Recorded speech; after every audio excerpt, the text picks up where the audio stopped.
Up, everybody? Hey, this is Michael Imhotep, founder of the African History Network, host of the African History Network show. I'm a talk show host, researcher, lecturer, writer, and historian. It is Sunday, September 25th, 2022, and I'm here with one of my teachers, one of our Grandmaster Scholar Warriors, Professor James Small. How you doing today, Professor I'm James good, Small? Brother Michael. Good, sir. Good. Happy to be on with you.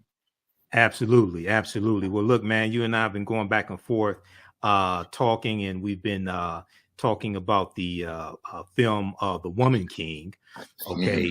And we know The Woman King debuted on, I think it was September 16th. We know it came in #1 opening weekend. It'll probably do something like another 12 million this weekend. And the film, you and I have both seen the film. And the film deals with the African kingdom of Dahomey. It deals with the African female, what are called African female warriors, the Agojie. And there's been a lot of talk about this movie. There are a lot of different African themes, African culture, dealing with African history, all this in the film. So I wanted to bring you on to break down some more of this history, explain to us the cultural influences that we see in the film, and also separate fact from fiction as well. And we're broadcasting on our Facebook fan page, The African History Network, The African History Network, as well as our YouTube channel, Michael Imhotep, IMHOTEP. And for those that may not be familiar with Professor James Small, I just want to give a brief introduction. We've had him on the African History Network show, something like 12, 13 times, something like that. You've seen him in the Hidden Colors documentaries, the documentary Hapi, which deals with the role of economics in the development of civilization, from Taki Grant and Sister Felicia. And he and I are also in the documentary Elementary Genocide Part 3, Elementary Genocide Part 3, from director Raheem Shabazz. Now, Professor James Small is a scholar, activist, dynamic speaker, organizational consultant. Also, he has been an activist since his teenage years. His in-depth knowledge, thought-provoking, and calm delivery are influential elements to break the programming of miseducation. He has studied extensively with Dr. John Henry Clark, Dr. Joseph Ben Yakinen, another one of my teachers, Dr. Leonard Jeffries, who we've had on the show numerous times before as well, Dr. Ivan Van Sertima, Dr. Asa Hilliard, Dr. Wade Nobles, who we've had on before, Dr. Amos Wilson, and Dr. Francis Cress Wilson, who I had the pleasure of interviewing 3 times also. Now, Professor James Small taught for 15 years at the City University of New York, including 13 years at the City College of New York's Black Studies Department, where he taught courses on Pan-Africanism, Malcolm X, and on comparative African religions, which included several African spiritual systems titled African Religion and Survival. And he taught 2 years at New York City Technical College, teaching the course African Folklore and Religion, both in the diaspora and in Africa. He's traveled to Africa numerous times. He is also currently conducting, well, he has taught online courses on African spirituality, covering the Yoruba Ifa tradition, the Akan spiritual tradition, Vodun and ancient Egyptian sacred science. And also, he is the historical consultant on my favorite show, Godfather of Harlem, on Epics. Okay, I can't wait for the new season to start up in January 2023. All right, so once again, we want to welcome to the African History Network show one of my teachers, one of my friends, Professor James Small. All right, brother. So thanks for taking time out today. Yes, sir, Brother Michael. Yes, sir. So you've seen, and everybody watching, let us know how the audio is. I want to make sure you can hear both of us. So you've seen the film, The Woman King. So we're going to start off from the beginning. What were your thoughts on it? People already know what I thought about it. I did a 3-hour broadcast last Sunday on the African History Network show. So what were your thoughts, initial thoughts? Crazy. Well, the first thing I want to mention, because a lot of people fail to mention it when they do my biography. Okay. I'm the successor to El-Hajj Malik El-Shabazz, Malcolm X. Yes. At age 21, after his assassination, I became the imam of the Muslim Mosque, Inc., where I served 11 years, while serving 18 years as his sister Ella's bodyguard. Right. So I saw that in the bio. You told me don't read the whole thing. Yeah, so but that's not as my foundational piece. Right. And I just want to mention that because in The Godfather of Harlem, Malcolm will be assassinated in this last episode that's coming up.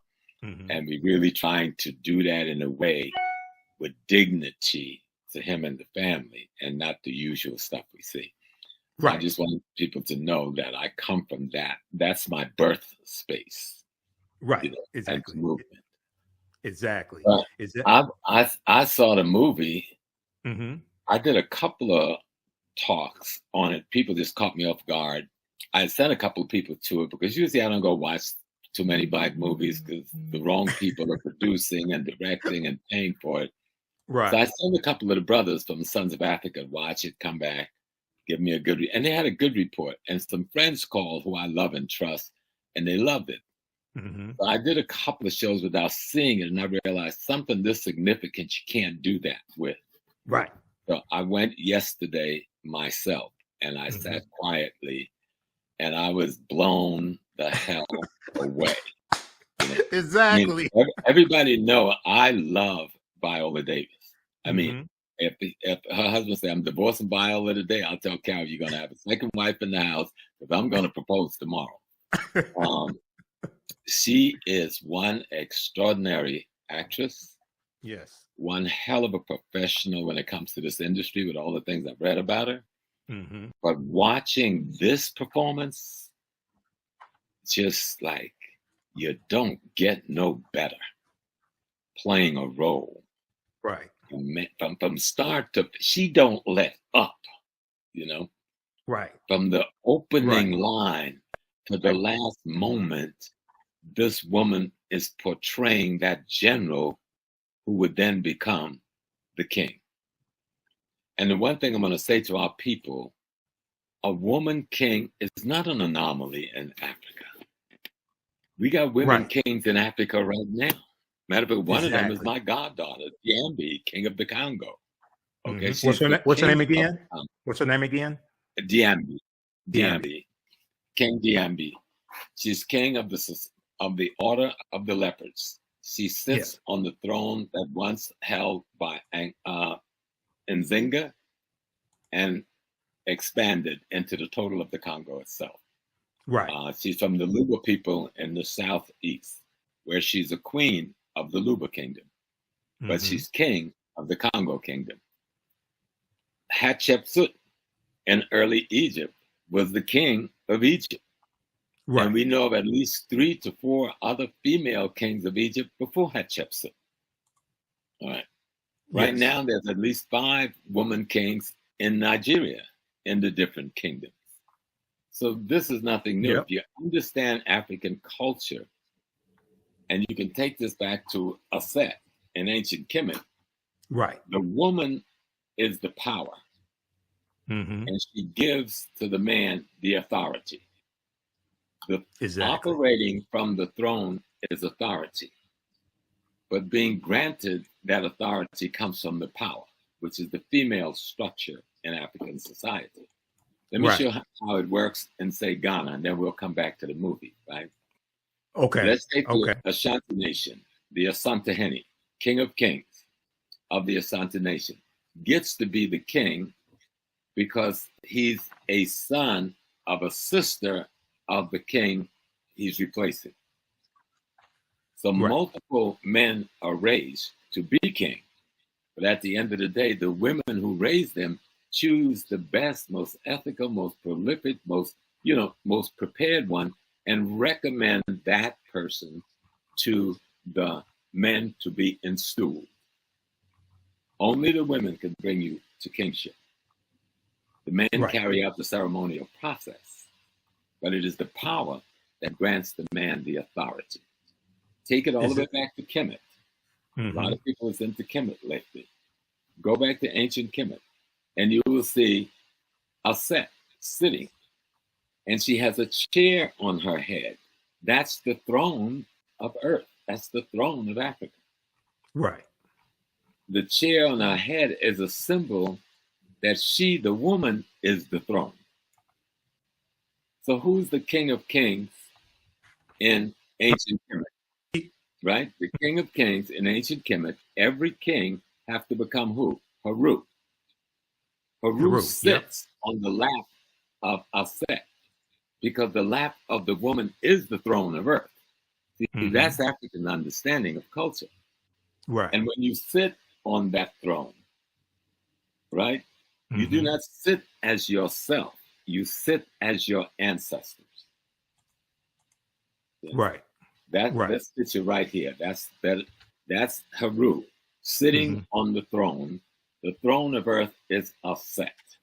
And when he sits on the throne, he's sitting on the throne as the ancestors, because Aset represents the line to divine itself, which is the primary ancestor of the human race. So that's what African spiritual culture about kingship is all about. And if you understand this, it's easy to understand why there's a woman king being exalted in this movie. Yes, a lot of the movie is fiction, like most movies are. Correct. But a lot of it is historical.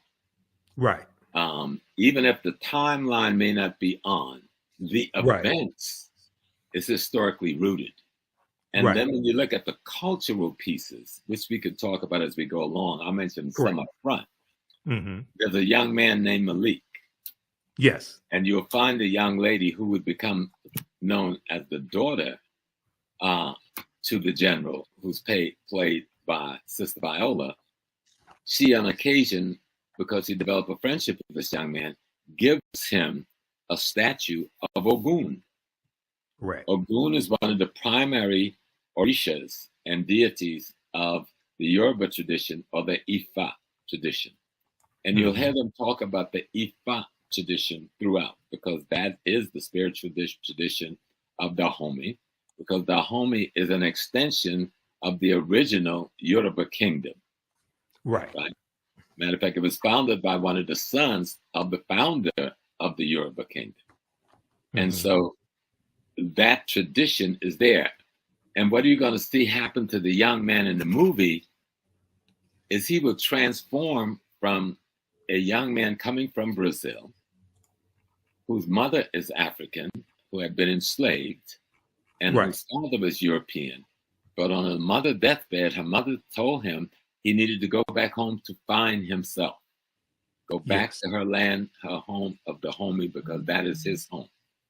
And so the statuette that she gives him is of the one Orisha that is the primary Orisha of transformation of the human character.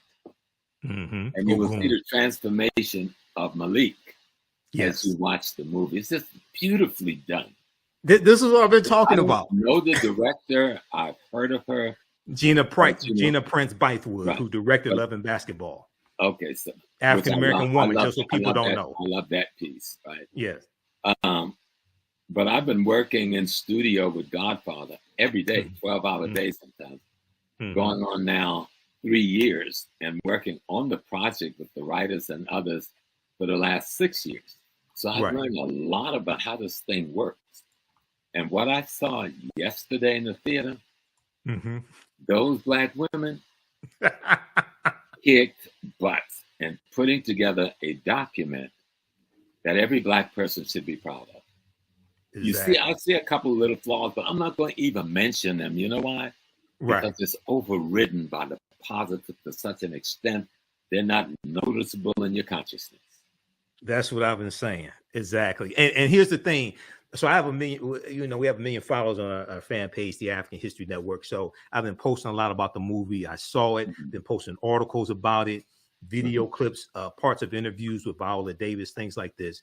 And 99.9% of the people who saw the movie loved the movie. They say they were blown away by it. And then I talked to people who at first said they weren't going to see it, and they saw the movie. They were blown away by it as well. Okay, this is phenomenal. That was me. I wasn't initially going to see it. I'm tired of them doing the smile in your face and poison us on the backhand, right? Right. That didn't happen this time. What I saw this time was Black artists, Black craftsperson, Black technician, Black actors doing an interpretation in fiction and history with African folklore that you just got to see to believe. And so I call all my children and said, take my grandkids, buckle up, hook up, take my grandkids. They got to go see this piece. Right, exactly. And I don't do that very often because I'm not a movie goer. I don't even go to the movies. Right. You know? But this one treated African history with what I like to call African integrity. African integrity. African integrity was so glowing. And not just the visual, but in the dialogue. You heard this praising in the dialogue. This African dignity in the dialogue. This African love in the dialogue. I go like, damn, this is really good. And I found myself crying on more than one occasion. I don't do that. Right. I cried at the end. I shed some tears at the end. My breath a couple of times.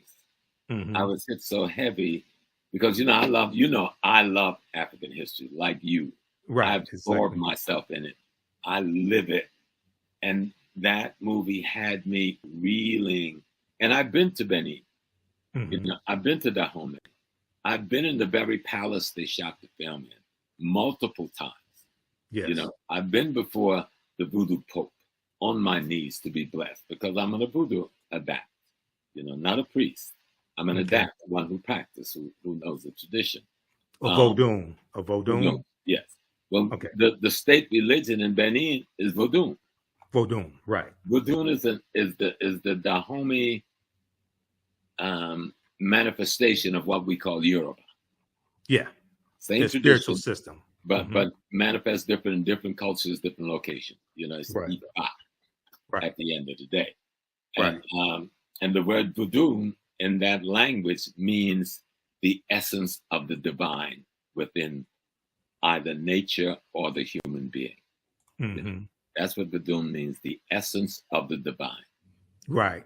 Well, we're gonna go. I'm gonna go to the official synopsis of the movie to give some people the background information on the movie, on the synopsis, and then we're going to continue. I want you to explain African integrity in just a minute, but first, I got to recognize my friend, and I'm also Professor Hunter Adams. He's watching right now. Okay. Yeah, absolutely. Professor Hunter Adams, thanks so much for watching. He said, I agree, Professor James Small. So absolutely. So let's look at this here. So the official website is thewomanking.movie, thewomanking.movie. I want to look at the official synopsis, and then we're going to delve deeper. Because one of the things I want to just briefly explain to people is when you hear that a movie is based on a true story, right? You really have to understand what that means, because there are 4 different types of true story screenplays. There are 4 different types of ways to tell the story. And so The Woman King is the remarkable, this is the official synopsis. The Woman King is the remarkable story of the Agojie, the all-female unit of what they call warriors who protected the African kingdom of Dahomey in the 1800s with skills and a fierceness unlike anything the world has ever seen. Quote unquote, inspired. This is the key word, everybody. Inspired by true events, The Woman King follows the emotionally epic journey of General Naniska, played by Oscar winner Viola Davis, and it was her production company, her and her husband Julius, their production company that produced this film, as she trains the next generation of recruits and readies them for battle against an enemy determined to destroy their way of life. Some things are worth fighting for. It's directed by Gina Prince-Bythewood, who's an African-American female woman. Story played by Maria Bello and Dana Stevens, 2 white women, and produced by Kathy Schulman, Viola Davis, husband Julius Tennant, and Maria Bello. Okay, so the reason why I wanted to go through that, Professor Small, very quickly here is, and I've done a ton of research on the film as well. There is, I've experienced this before with other movies, and you have to be careful when you hear a term like based on a true story. You have to really understand what it is. So very quickly, there are 4 ways to tell these historical movies. Okay, this is a good article everybody can read. It's from Screencraft. Is your script based on, quote unquote, based on or inspired by a true story? What's the difference? So you have based on a true story, you have based on true events, you have inspired by a true story, and inspired by true events. Those are 4 different types of ways of telling a story. Mm-hmm. Each one has different levels of fiction interwoven into them. The Woman King, according to the official synopsis, is inspired by true events. Okay. I want to briefly explain what that means. Screenplays don't come as loose as the term, quote unquote, true, as they do with stories, quote unquote, inspired by true events. Okay. This is not the attack of Woman King. I just want people to understand this. These scripts take a true event. We can blow this up even more.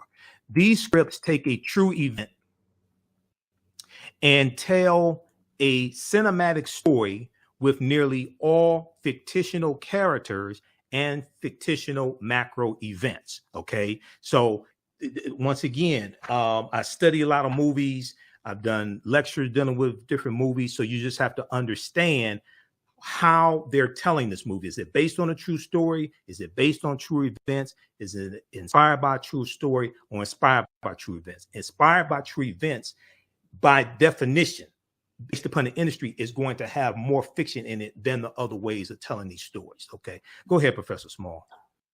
Well, the key thing, because I work with the Godfather of Harlem. Yes, and exactly. It's based on true events.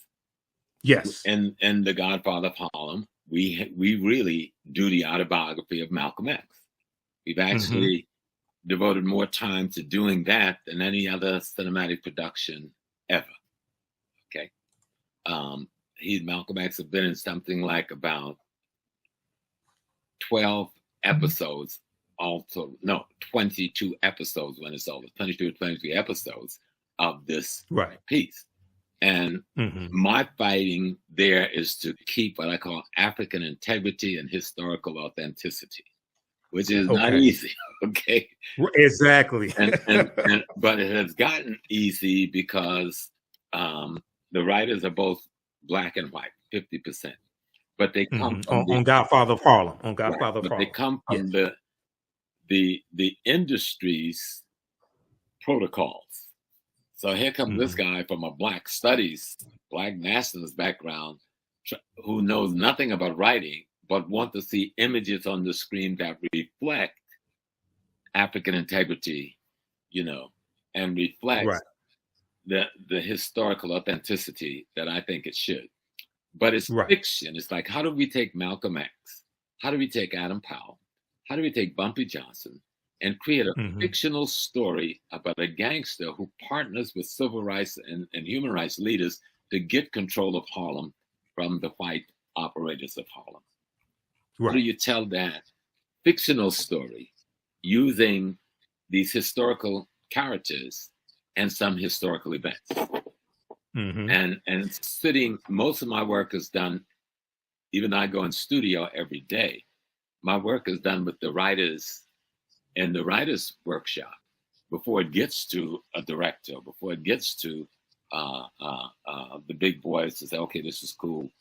And so that's where we get a chance to say, this is what the dialogue is going to look like. This is what the scene is going to look like. This is what's going to be in that room. This is what the costume is going to look like. This is what the attitude is going to be, etc.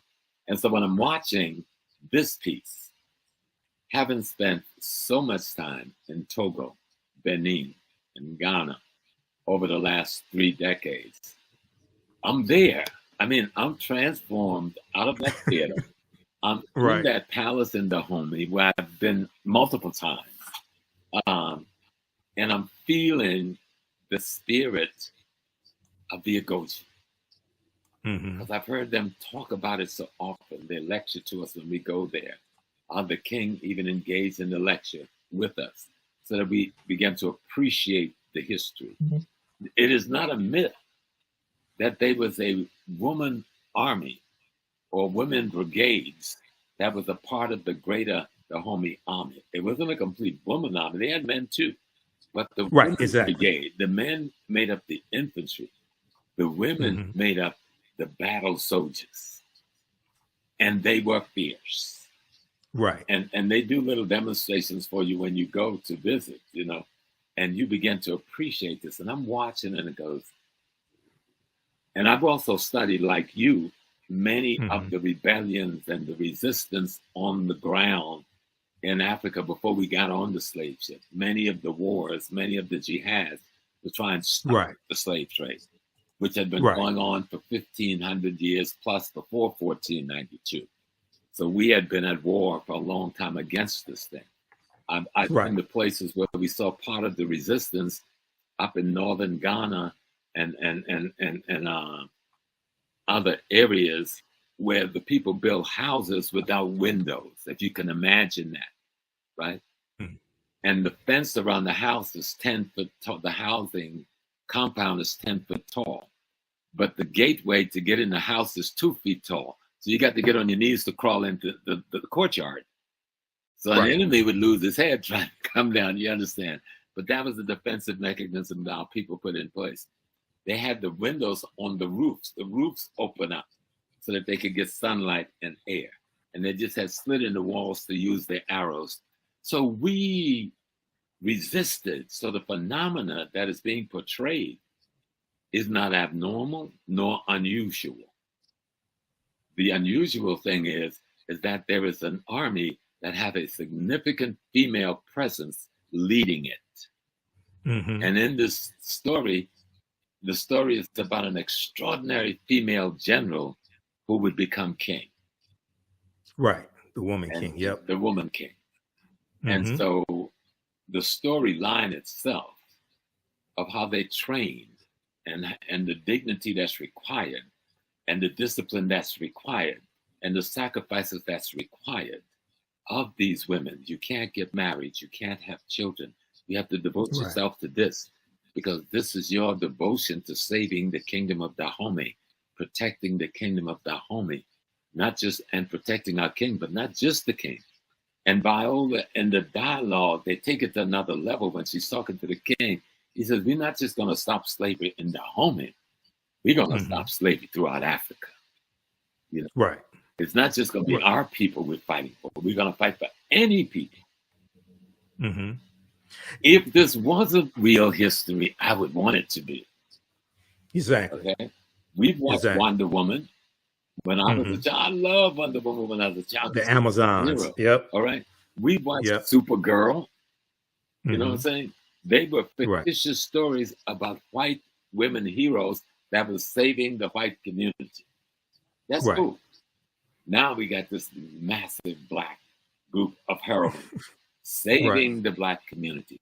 Psychologically in your head, something is being planted that you didn't come into this without a fight. And our women, we live in a society that marginalizes women across the board, but particularly marginalize African women, both historically and currently. And to see a piece that raised African women to the level they deserve to be on, because historically they were those women. That's not a myth. There was the female army, and they were one of the best in West Africa. That's not a myth. You had females in the Egyptian army. That's not a myth. You had females, Amanatu, who led the northern Nigerian army against the Islamic incursion. That's not a myth. You had a female warrior who led the Moorish army against the Abbasid invasion into North Africa in the 800s. That's not a myth. But we have more data and information on Dahomey than we have on any of those other spaces. And the writers and the director have put together a piece showing what could have been, maybe was to some degree, on the part of the women who represent that element of society that was involved in the military defense of their nation and the projecting and protecting of their culture and their race. And it was just done beautifully. I went in thinking I was going to be critical, mean, and hard. I came out of there crying like a baby. I go like, damn. This just took it off. Just took it out. Exactly. And there was so much African culture, so many references to you hear them history. talking about Ifa. You saw the shrines. Those shrines were authentically done. The altars were authentically done. I saw multiple deities on the altars, you know. And let me just help you with some deities, like the king. When the king sits on the throne, he doesn't sit like, say, Brother Imhotep is made king of Chicago. Well, when he's talking to me and you in the living room, he's Brother Imhotep. But when he sits on the throne, he is the ancestors of all of us, speaking for those ancestors to us and carrying out of the will of the ancestors for us. So that's the role of a king in Africa. Not a despot that's trying to be rich and wealthy, but that's not the African story. The king has no wealth in Africa. In the African traditional sense, he's taken care of by the community. He has no need desires because they take care of his need desires. But his responsibility is to interpret the ancestral will and wisdom to his community, both as priest and as jurist, because he's the head of the court in the community. That's the king in Africa, male or female. Yeah, you know, a lot of our understanding of the term king comes from a European perspective. Yeah. Not from an African cultural perspective, because I saw a lot of comments saying, oh, it's the woman king. They're trying to emasculate the men and things like this. And I saw the movie. That's not the case. Go ahead. That don't happen. Matter of fact, in the movie, the man is helping to train the women. In the movie, the man is fighting beside them as the lead musketeers that opens the way for those warriors to come in to play. Right. So, and all through the movie, you see that partnership between the general who leads the women and the king who she and those women serve. And I saw nothing emasculating or demeaning at all. I saw a partnership that simply told a fictitious presentation of a reality. There's a reality of those women warriors. There was a reality of that army being made up of warriors who were women, and that they were considered by history, both white and blacks, writing at that time, as being one of the most fierce army in the field. The only thing that stopped them was the gun technology of Europe. Right. Exactly. Okay, this is what I want to do, because we're going to come back to this, and we're going to deal with some more of the history of Dahomey, and I want to show a picture of the actual Agojie. There are some good articles written. Smithsonian Mag has a really good one. With Smithsonian Institute, they have a really good one dealing with the real warriors behind the woman king. It goes deep into this history. But you mentioned in Nigeria, you and I talked about this on the phone. So I posted this article a few days ago because I saw so many people, most of them didn't see the movie, saying, oh, they don't have women kings in Africa and things like this, right? So there are a number of different articles on this topic here. This one here is from gboah.com, gboah.com. Check out the 7 beautiful Nigerian female kings in charge of their kingdom, okay? And it goes through and lays them out and where they are in Nigeria. This is right now. This is not 100 years ago. This is right now, okay? Why do you think? So you talked about Hatshepsut in ancient Kemet. Okay, so she was. Tell us a little bit about Hatshepsut. She would be considered a woman king. We know she was. The pharaoh is the king. Pharaoh, and she pharaoh. Was Yep. the pharaoh. The woman is the power in Africa. Men, give up your European genital danglings, because the power has nothing to do with gender. Okay, right. It has to do with roles in nature. Roles in nature. You came from the womb and the belly of a woman. It did not come from your belly, even though your sperm fertilized the eggs that became you. So let's look at how Africans looked at reality. We were in partnership with nature and cosmology. That's our culture is based on understanding cosmology and nature. And so when we look at the king, and as we see in Hatshepsut, her brother was too young to take the throne. He was too young to handle that responsibility. And so she, as the elder sister, had to take on the responsibility of being the pharaoh, of being the king, until her brother was trained enough and old enough to take over the role of kingship himself. And I remember when we first started studying ancient Egypt, and the white writers was all saying, oh, the brother came in and he hated his sister and he scraped her name off the walls. All of that is proven to be untrue. So all of it is proven to be untrue. That's not even African culture. That's European culture. That's what they do. Exactly. That's not what happens in African culture, because the kingship is a spiritual position, not a political position, though they do political work.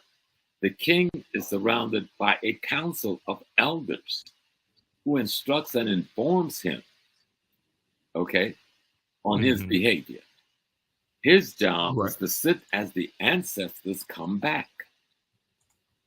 I know this for a fact because I've been trained at the stool. In Ghana, I'm Nana Kofi Mpansa, the second of the Ogogo stool, under the kingship of Akua Kusapam. And one of my great teachers is Nana Kwabena Nketse the fifth, who's the king of Esokado in the Western region. So we talk about these things all the time, because these are my questions. And so if one thing this movie would do is force us to study our history before we got to North America, then and culture. Then I'm history and culture. Yep. Because a lot of this, because of we've all been attacked by white supremacy and racism, and it's made us paranoid about anything. Well, not only that, we've internalized white supremacy. We've internalized to various extents white male patriarchy. So we don't see it. We don't see, many of us don't see African women as equals. Right. And then you hear woman king and you say, oh, they're trying to emasculate the man, things like this. And then you have people say, oh, there were no women kings in Africa. And I'm like, what are you talking about? And we always praise, many people over here know Ya Santiwa. Ya Santiwa. And they said, oh, well, she was the queen mother. No, she was the queen mother until the king gets captured. Then she became the king. Because it was the queen mother who made him king, who named him king. Once the British captured the Santahene and there was no king on the throne, the responsibility of the kingship fell on Yasantiwa, the queen mother of Ajisu, and she became the leader of the army of resistance against British occupation in central Ghana. So when we studied the history is just so beautiful when we study it and learn about our women and really get to see, oh, wow. Exactly. These other people's culture. We got our own culture. We have our own look at. We have our own way of knowing things. We have our own worldview that we have imposed for ourselves on ourselves. And this becomes so important. I saw somebody talked about the book Barracoon and talked about Kofi, this one brother who was sold by Dahomeans. Even in the movie, they treated this well because the current king in the movie is criticizing his brother who started this slave trade thing. And they're trying to figure out a way. Oh, Gezo, how do we stop it? And the woman king, as she's now the general, is saying, we must find another way to have commodities that we can make a living off.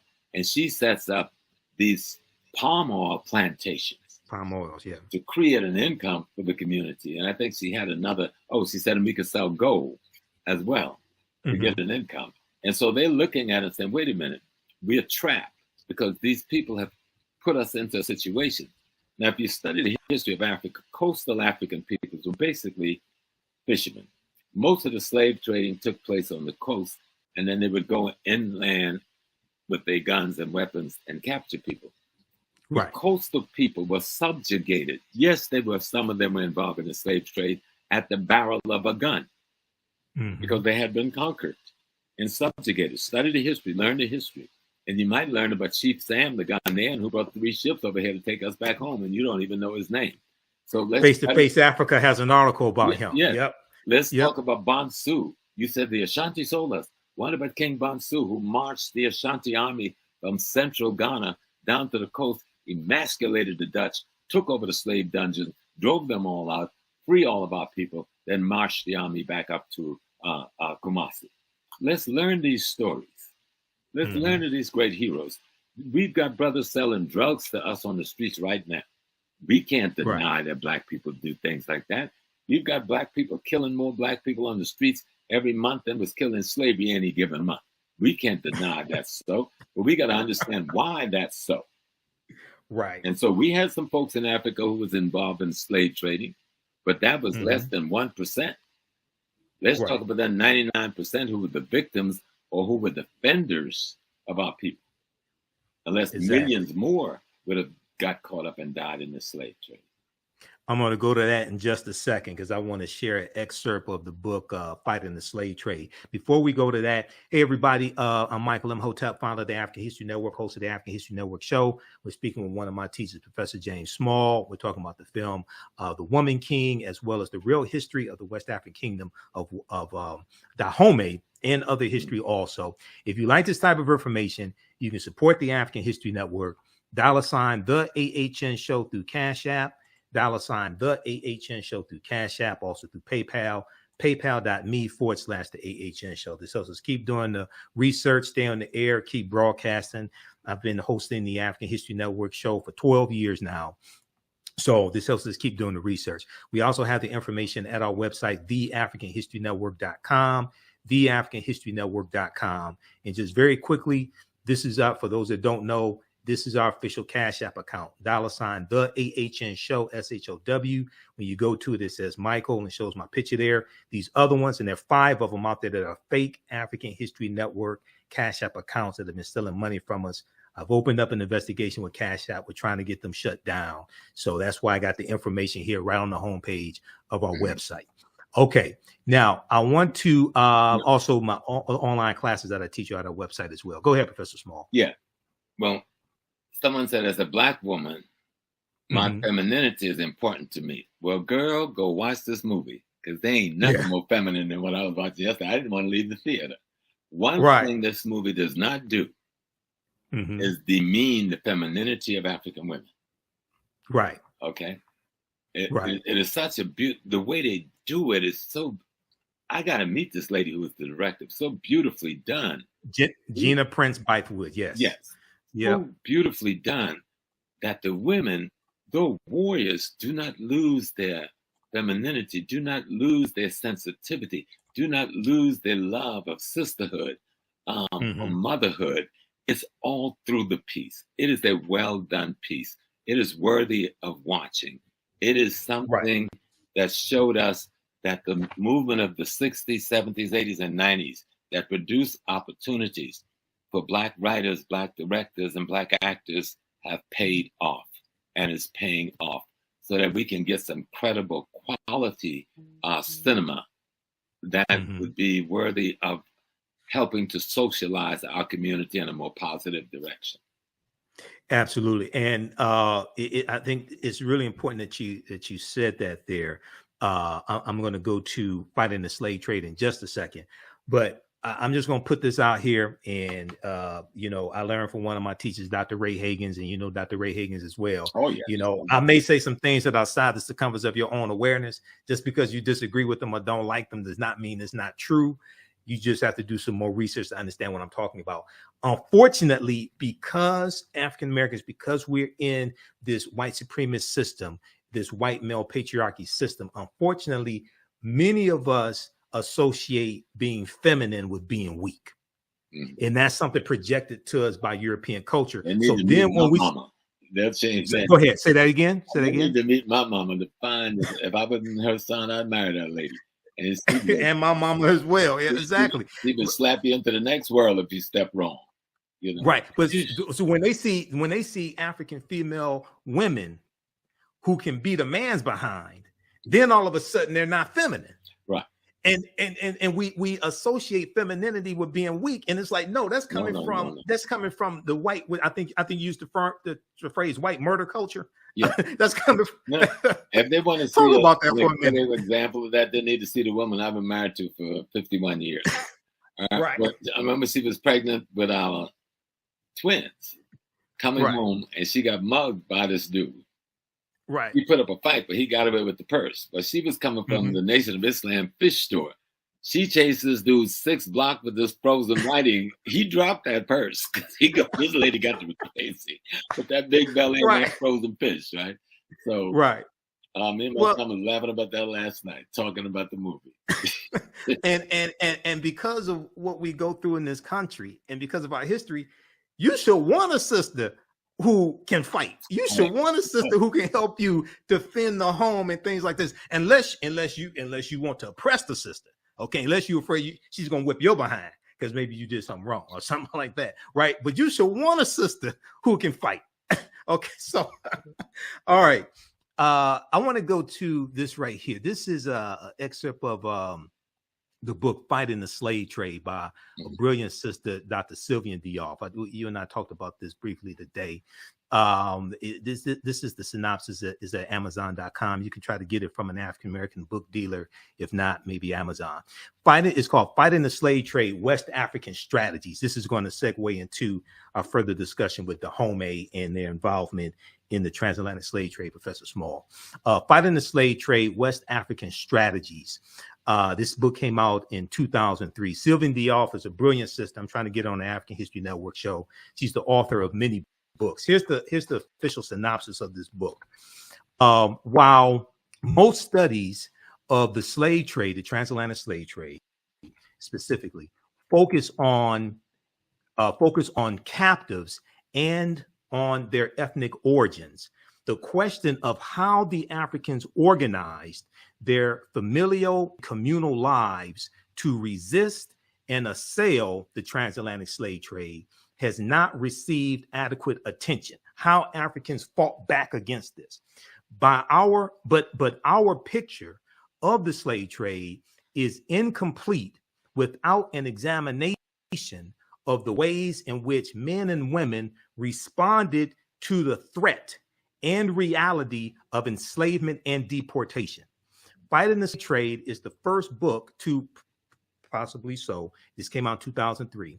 Fighting the Slave Trade is the first book to explore in a systematic manner the strategies Africans used to protect and defend themselves and their communities from the onslaught of the transatlantic slave trade, and how they fought back against the transatlantic slave trade. It challenges widely held myths of African passivity and general complicity in the slave trade, and shows that resistance to enslavement and to involvement in the slave trade was much more pervasive than has been acknowledged by the orthodox interpretation of historical literature. Focused on West Africa, where Dahomey was and Benin currently is, focused on West Africa, the essays collected here examine in detail the defensive, protective, and offensive strategies of individuals, families, communities, and states. In chapters discussing the manipulation of the environment, resettlement, the redemption of captives, the transformation of social relations, political centralization, marriage, violent assaults on ships and entrepots, shipboard revolts like the Amistad slave rebellion, 1839, and controlled participation in the slave trade as a way to procure the means to attack the slave trade. Fighting the Slave Trade presents a much more complete picture of the West African slave trade than has been previously available. Go ahead, Professor Small. Yes, sir. I mean, and it's like we make the mistake when we just hear a cliche or a term. Most people who never heard the word Dahomey until a month ago, all of a sudden now is telling us how Dahomey was in the slave trade. Dahomey came to power politically around the 1720s, 1730. It does not get involved in the slave trade because it doesn't build up a military with the capability until around the 1760s to 1780s. That is over by 1825. Now, we're not talking about an appreciable amount of historical time. If you put everything in history on a timeline, you get a sense of what I'm talking about. And then the numbers, you know, you look at the numbers. How much? What was the numbers? 5,000, 10,000? Even that would be too much. But if we look at the numbers, let's stop playing. If you understand how the European works, and the best way I can do is go to the country where I have a hotel, I have a business, I have a home, and I've been back and forth living there for 30 years, Ghana. What they do, they conquer the coastal people and subdue them. Right. With their military technology. And then they force these coastal people to engage in the slave trade with them for their life. And as you saw that piece you just read, the coastal people also find ways to fight back. This was the Fanti Nation, where the Elmina Castle was built, the slave dungeon, and where the Cape Coast slave dungeon was built. And what the Fanti would end up doing with the Portuguese, behind the Portuguese back, they partnered with the Dutch and helped the Dutch defeat the Portuguese and drive them out of West Africa. But because of gun technology, again, they were betrayed by the Dutch. You understand? But they would then find a way to and they found a way to then partner with the British to defeat the Dutch. And when they had enough knowledge and understanding of technology and gun warfare, that same Fanti people drove the British out of Fanti region in Central Africa, forcing them to run to Accra for their life in one of the first classical guerrilla warfare scenes in history. So we need to study this thing. Yes, some of our people sell us drugs on the street, but you and I don't sell drugs to our people. Correct. You know, some of our people engage in careless gun violence in our community that kills our women and our babies, but that's not 99% of our people. Right. Some of our people engage in the slave trade, some out of greed. I wouldn't deny that. Most out of duress because they were at the barrel of the gun of the enemy with the gun technology. But go down and just study. So you can look at something like the Battle of Islamabad down in South Africa, where Setuweya takes on the British Army with swords and spears, killed 2,000 in one day, all right? And caused the fall of the Robespierre government in London, because they were shocked. How could y'all let this happen? These folks ain't got no guns. You know what they called us, right? Go all the way up to where we're looking at the Berlin Conference. After the Berlin Conference, the invasion of Sudan, Muhammad Ahmed takes on 23,000 British troops and Turkish, Egyptian troops, and send only 3,000 back up to Egypt alive. Talk about resistance. Go with Amanatu and the kingdom that was just above. There's just so many episodes of the great heroine and heroes that fought in these wars of liberation and fought of slave resistance. You will never sit back and talk about Africans sold us. Because guess who Africans were? That was your uncle, your cousin, your grandma, your brother, your great-grandma. Stop being foolish and learn the history of the great people. The genocide would have been more pervasive had we not resisted in such a beautiful and strong way for so long. And we fought every step of the way. And our women played a pivotal role, not just in Dahomey, but in other kingdoms in that resistance movement, many of them being the generals at the head of armies. Learn their story, and you'll learn how to love yourself more deeply and appreciate and respect. That's what I call African integrity. You know? Exactly. When we look at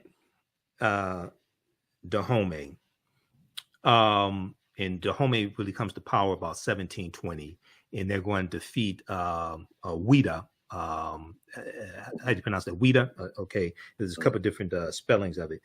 So talk about cultural servitude versus chattel slavery. Right. Because what happens is a lot of Europeans will say, oh, Africans are slaves. Yeah. Africans had slaves. You all started this, blah, blah, blah. Talk about the cultural servitude system that Africans had compared to the chattel slavery that Europeans created. Right. Let me correct one sister so I don't break her heart. She said the Portuguese built no castles. They built dungeons. Didn't you hear me correct myself? So stop playing. I corrected myself. Right. They built dungeons. But I understand. Yes. I understand. Yes. Well, that's Brother Leo. And of course, they built concentration camps. Yeah, I wouldn't even call them dungeons. They were concentration camps. But servitude, every society had it. Dr. Clark taught us that Africans didn't have prisons. And the reason they didn't have prisons, because they had a servitude system when you committed a crime in the community. Or if there was a war between two groups, which was rare, because the way we fought war in Africa, the heroes fought, okay? Not armies. Africa had very few standing armies. That's why we took such a whipping. We learned to develop standing armies after the invasion started, but even Egypt didn't have standing armies until they got their butt kicked. And they realized we got to build one. The only place where the spiritual foreseeing of the necessity for that was with Shaka in Zululand, where the spirit told him this force was coming, and he developed a standing army to meet that force. But in most other places, we didn't have a standing army. But what would occur when there was a conflict between two communities, and they had to go to war, the captives were brought to serve off almost like the indentured system structure the European had, except in Africa, no one took your name away. No one took your family lineage away. No one took your humanity away. No one took your spiritual identity away. And you can grow up to become the king of the very community that you are serving in. Right. Okay? You can grow up to marry royalty in the house in which you are serving to. That was the norm.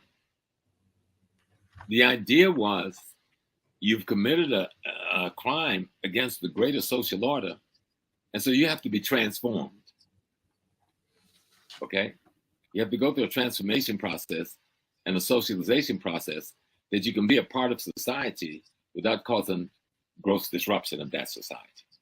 And that servitude process that we see in multiple places in Africa did not involve putting you in prison, putting you in chains, putting you before firing squads, or anything like that. You know? Right. It involves you becoming a part of the very community you had the conflict with. And when your time of service was over, you can either go back to your home if that's what you wanted to do, or remain a part of this community if that's what you want to do. Right. So when we, and I've talked to Professor Kabahai Wapa-Kamene about this as well. You know him, and he's one of my teachers also. The culture, and we see this in the film because there's at least, there's at least one woman who's Agojie in the film who came from another ethnic group, and there was a fight between them. She was captured and she was brought in to be made Agojie, and brought into Dahomey. So we see this take place. Now Europeans had their feudalistic system with the lords and the serfs. Okay. And they're going to superimpose this feudalistic system onto the cultural servitude that Africans had to create chattel slavery, to create what we call chattel slavery, basically. But talk about that for a minute. You know, the European system was not about family structure. It was about class and caste structure. Africa was not about class and caste structure. It's about family structure. So when you came into another community, that person's household you went into, depending on age strata, that was your father, that was your mother, that was your auntie. You were their child. That's what the European had was something completely different. It was based on caste and class, depending on power and wealth. That was not what the African kingdom was built on. The African kingdom was built on the fact that the king itself is the father of the community, because he represents the ancestors for that community. Africans don't have queens in the way Europeans do. The king's wife is not a queen. Okay? In the African society, the king's wife is not a queen. In modern day African society, who's trying to play the European thing, you see a little bit of that. But in traditional ancient African society, your wife is not the queen. She's just your wife. Okay? the queen mother is your sister or your auntie or cousin. Okay. But your wife would never be the queen. And the reason they do that, so that fighting for the throne thing never happens. So it is the collective body of women called the queen mothers who select from among the best of the young men they have raised, because they know them better than anybody else, because they raised them from infancy, to be the next king. And if a man was not available to assume that responsibility, then they chose a woman who was skilled, trained, and tooled to carry that power and that responsibility, both spiritually, judiciary-wise, and politically. Okay, so this goes back to Auset with the throne on her head. Absolutely. Because Auset means the name Auset, from my understanding, means she of throne. Yeah. She of throne. She is the throne. She is the throne. Yeah. Okay, she is the throne. And it's the woman. She is woman. She's not, there's nobody named Auset. Right. Auset is symbolic of the African woman. Right, symbolic of the African woman, because it's the African woman who decides which man will sit on the throne. Okay, all right, and in many societies is it that in some societies is it that the lineage was matrilineal, which went through the woman side of the family, and we kept it in America. We had a kind of a term we used that people thought was joking: mama's baby, daddy's maybe. right. The way they solve the bloodline is to go to the one place where you know the authenticity of a bloodline. Right. And that means it's not matriarchal. Matriarchal means women rule. That's a white folks term. It's matrilineal. No, it's matrifocal. Matrifocal. Okay. Meaning you must train, you trace, and there was no denigration to the man. I love my wife, but I know it's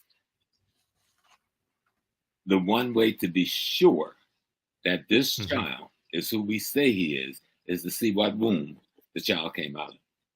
Right. There's no way to find out what sperm the child came from. And we knew that way back then when there was no microscope or nothing at hand. We were clear. Okay. Right. And so you talk about matrifocal.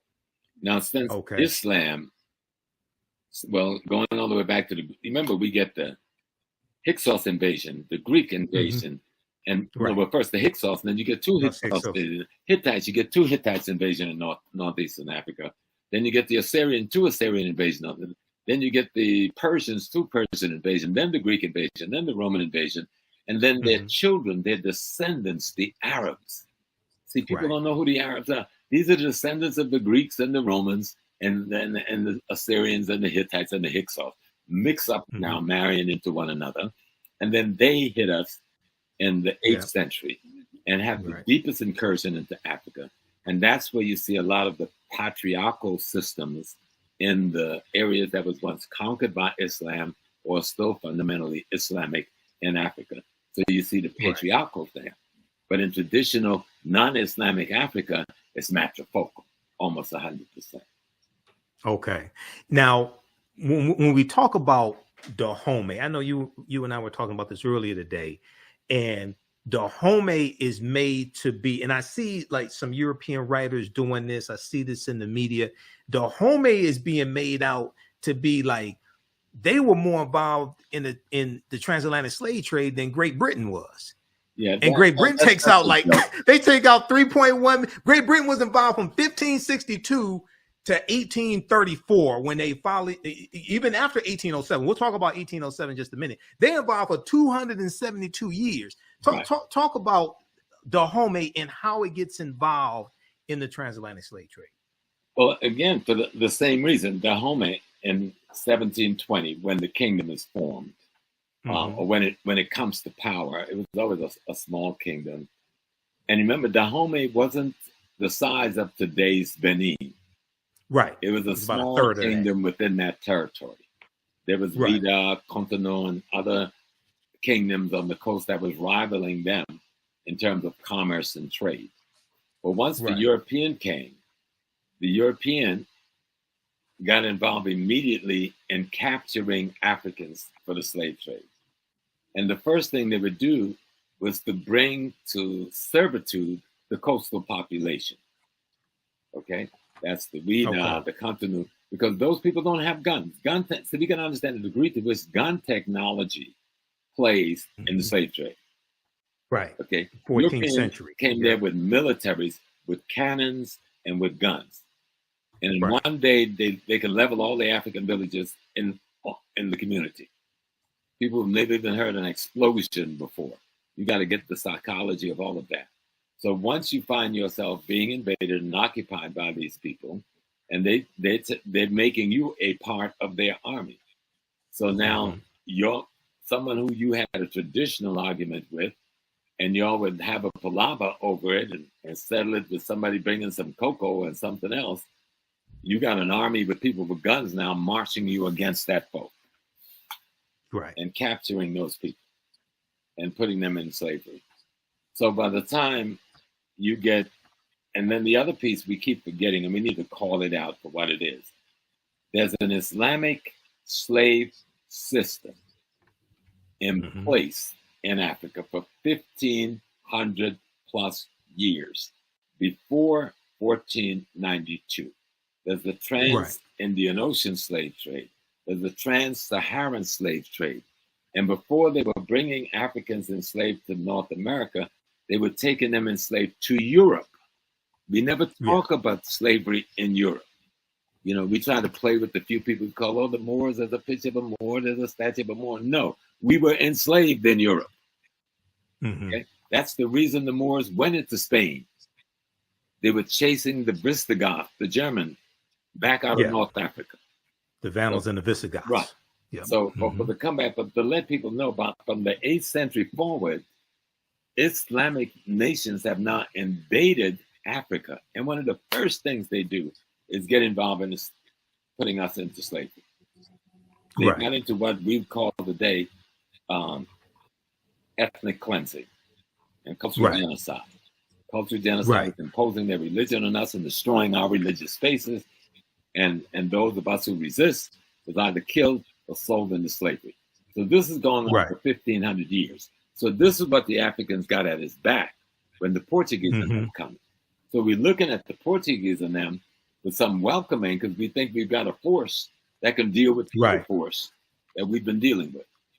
And we got caught in a catch-22 because those forces were in collaboration with one another.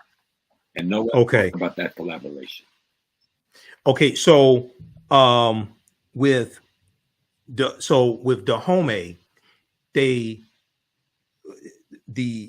have a cultural servitude system just like African societies did. Anywhere in the Bantu area was pretty much the same because the boundaries we see today, those boundaries weren't there then.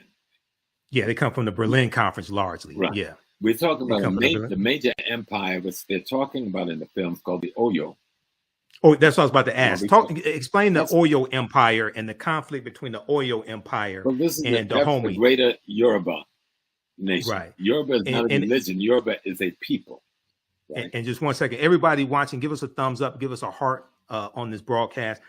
Go ahead, Professor Small. Answer that question. I'll be right back. So you go ahead, keep talking. The Yoruba nation and the founder of that nation had 4 sons who went out in different places and settled other lands and built other kingdoms. Well, Dahomey is one of those kingdoms that members of the Yoruba royal family developed and built.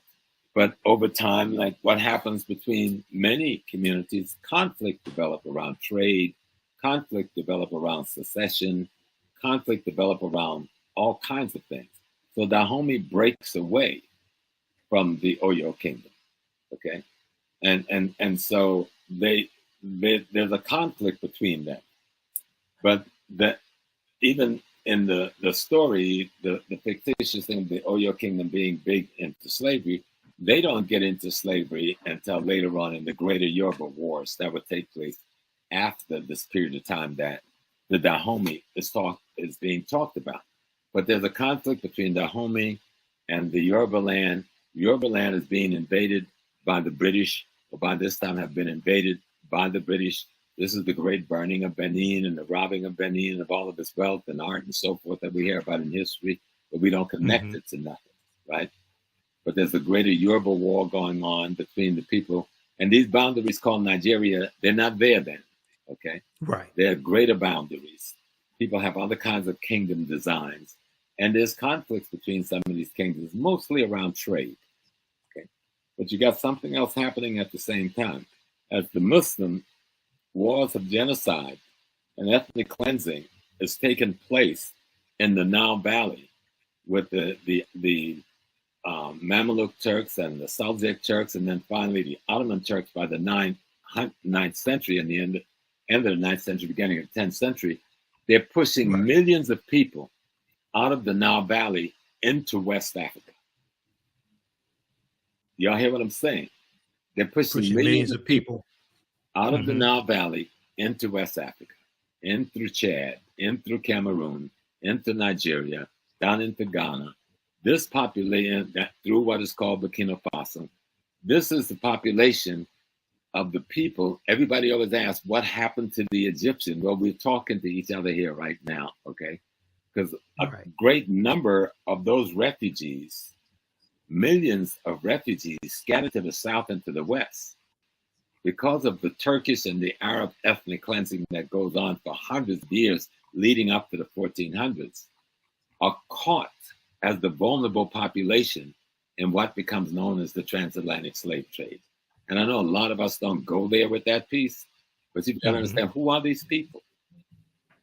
And so the kingdoms like Dahomey on the coast, somebody coming from the north, that's the northeast, have brought captives that they want to sell to another community because they don't need that expansion in their population. And this group of captives was either hostile to them or refugees that they felt was taking their space away from them. Okay. And that population, most time, that refugee population was least able to defend itself, end up being caught in the trade. And it wasn't a trade at all. It was a war of genocide against African people. There was no transatlantic slave trade. Nobody was trading anything. People were being captured. People were being murdered. People were being raped. Villages were being burned to the ground. Okay? People were being slaughtered to get enough so you could make $200-300 in that day's money, which would be a couple of $1,000s in this day's money, or for one human being to do labor in the Western Hemisphere, where he was worked to death in 10 to 15 years. And would be replaced with someone else, a process that went on for 400 years plus. Exactly. Dahomey got caught up in this, and what the movie shows, fictitious or not, they did do it. How do we get out of this? How do we work our way out, fight our way out of this contradiction? And I thought they did a beautiful job in describing the contradiction of the slave trade and describing the efforts of whatever African kingdom used that methodology to get out of the contradiction, whether it was Dahomey, Ashanti, Yoruba, Igbo, Manding, you know, we all that dealt with selling the palm oil. That dealt with selling the palm. Okay. So at what point does in actual history, at what point does Dahomey get, so we know you have later, you're going to have the Franco-Dahomean Wars, 1890, 1894, and Dahomey is going to be absorbed into the, I guess you would say, French colonies. Benin. Dahomey's, Benin, yeah. Okay, so at what point does Dahomey stop selling African captives to the Europeans? Well, they said the story in 1823, but that's where it starts. Opens up. 1823. But that's not the real date. The date would be further back up. All right. If we were to look at that conflict played out, we'd probably be looking at Dahomey comes up as a kingdom in 1720. 20, right. But you don't have power when you come into being.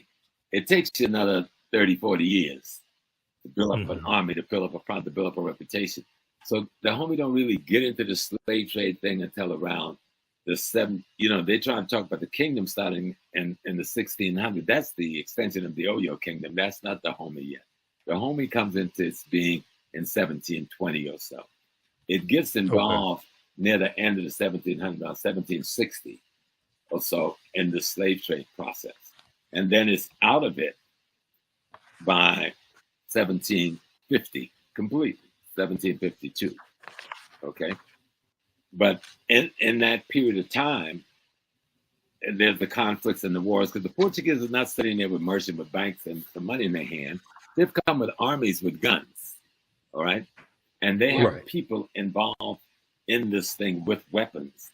And they've armed coastal people to go inland to capture other people for them. They've already depleted the coastal people they could take, but they need a coastal population because they need somebody who can speak the language, somebody who knows the terrain, somebody who knows the culture, etc. And they need numbers. And so they could take these captive people and make them their collaborators. Though many of those people will resist them and betray them. That's why it's important to understand the history, because it's not a one look. You know? Right.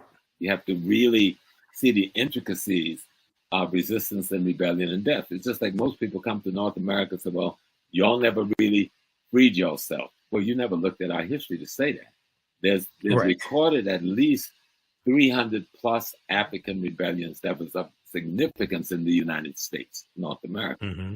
But if you look at the Civil War, over 300,000 of us fought in uniform, and another 400,000 to 500,000 out of uniform behind the line, being workers, being supporters, being the people who carrying the equipment. So nearly 500,000 plus of us is fighting in the Civil War to destroy the Confederacy, both from within and without. That's a war of liberation on our part. Exactly. We fought to free ourselves. It wasn't given. Right. It wasn't Abraham Lincoln. We fought to free ourselves. We killed millions of white people. Okay. So y'all need to stop it and really see what happened here. And if you go back down to the British, we fought with the British who said, we're going to give you freedom. In the North, we fought with the British in the South. And the British, the people who fought with the North, they end up in Nova Scotia and then Sierra Leone. Nobody ever asked for the largest part of that black population went, who was in the South. Because the largest part of the black population fighting against America was not in the North. And you know where that population went? To Jamaica and to Trinidad. Okay. And they started the Poker Man movement in Jamaica. Those black Geechee Gullah people who fought with the British. And in Trinidad, Tony Martin deals with this in his book, his last book, God Bless His Beautiful Soul, History of the Caribbean. He deals with the population that went to Trinidad, and I went to that community. And the streets are named after different military companies they fought in for the British. And when it was, so don't tell me, if you don't know history, you say we accepted this. But if you know history, there's hardly a week went by when some black folks wasn't rebelling in North America. Well, the same thing went on in Africa. It wouldn't a day go by where somebody wasn't killing an enemy, escaping from slavery, leading an army against the enslavers, putting up defense against enslavement, and that's all across the continent of Africa. And here in the United States, especially, other ways that we rebelled against slavery, learning to read and write was a way of rebelling against slavery. Mm-hmm. And one of the things many of us did when we learned to read and write, we wrote our own freedom papers and ran away also. Because oftentimes the slave patrollers, a lot of them were illiterate. That patrolled the roads, things like that. So you can give them with a stamp on, and it was good to go. Yep, you can say this is your freedom paper. But the resistance movement in Africa was extraordinary because Africans didn't view human beings as commodities. That's culturally out of sync. Our worldview didn't work like that. You can't view Africa through European lenses. Otherwise, you're not going to even understand what resistance is. To take a human being's name from them, that's tantamount to slitting somebody's throat. Right. You don't take a human being's name. Your name is your ancestral lineage tag. Takes you back to God. Right. And so if you just look at the African concept of being human, it didn't allow for chattel slavery to be a part of their consciousness. And even those who got involved in that selling people as commodity, like for that period in Dahomey and that period in Ashanti, and maybe some other places as well, one thing you will see for sure, they knew nothing about chattel slavery. They had not been on a ship coming to America. Not a single one of them owned the slave ship. All right? They didn't control the armies that was controlling the shores of Africa. These were all white foreigners with guns. They didn't own a single plantation in America or the Caribbean or Central South America. So let's stop giving ourselves excuses for why we can't look in the mirror and love ourselves. Because a lot, let me tell you what a lot of this is. This resistance is self-hate. Correct.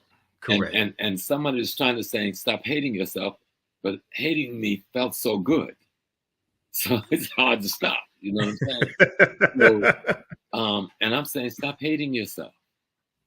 Take this tool. No, this movie is not perfect. It's not a panacea. It's not going to solve all of our problems about the slave trade or history.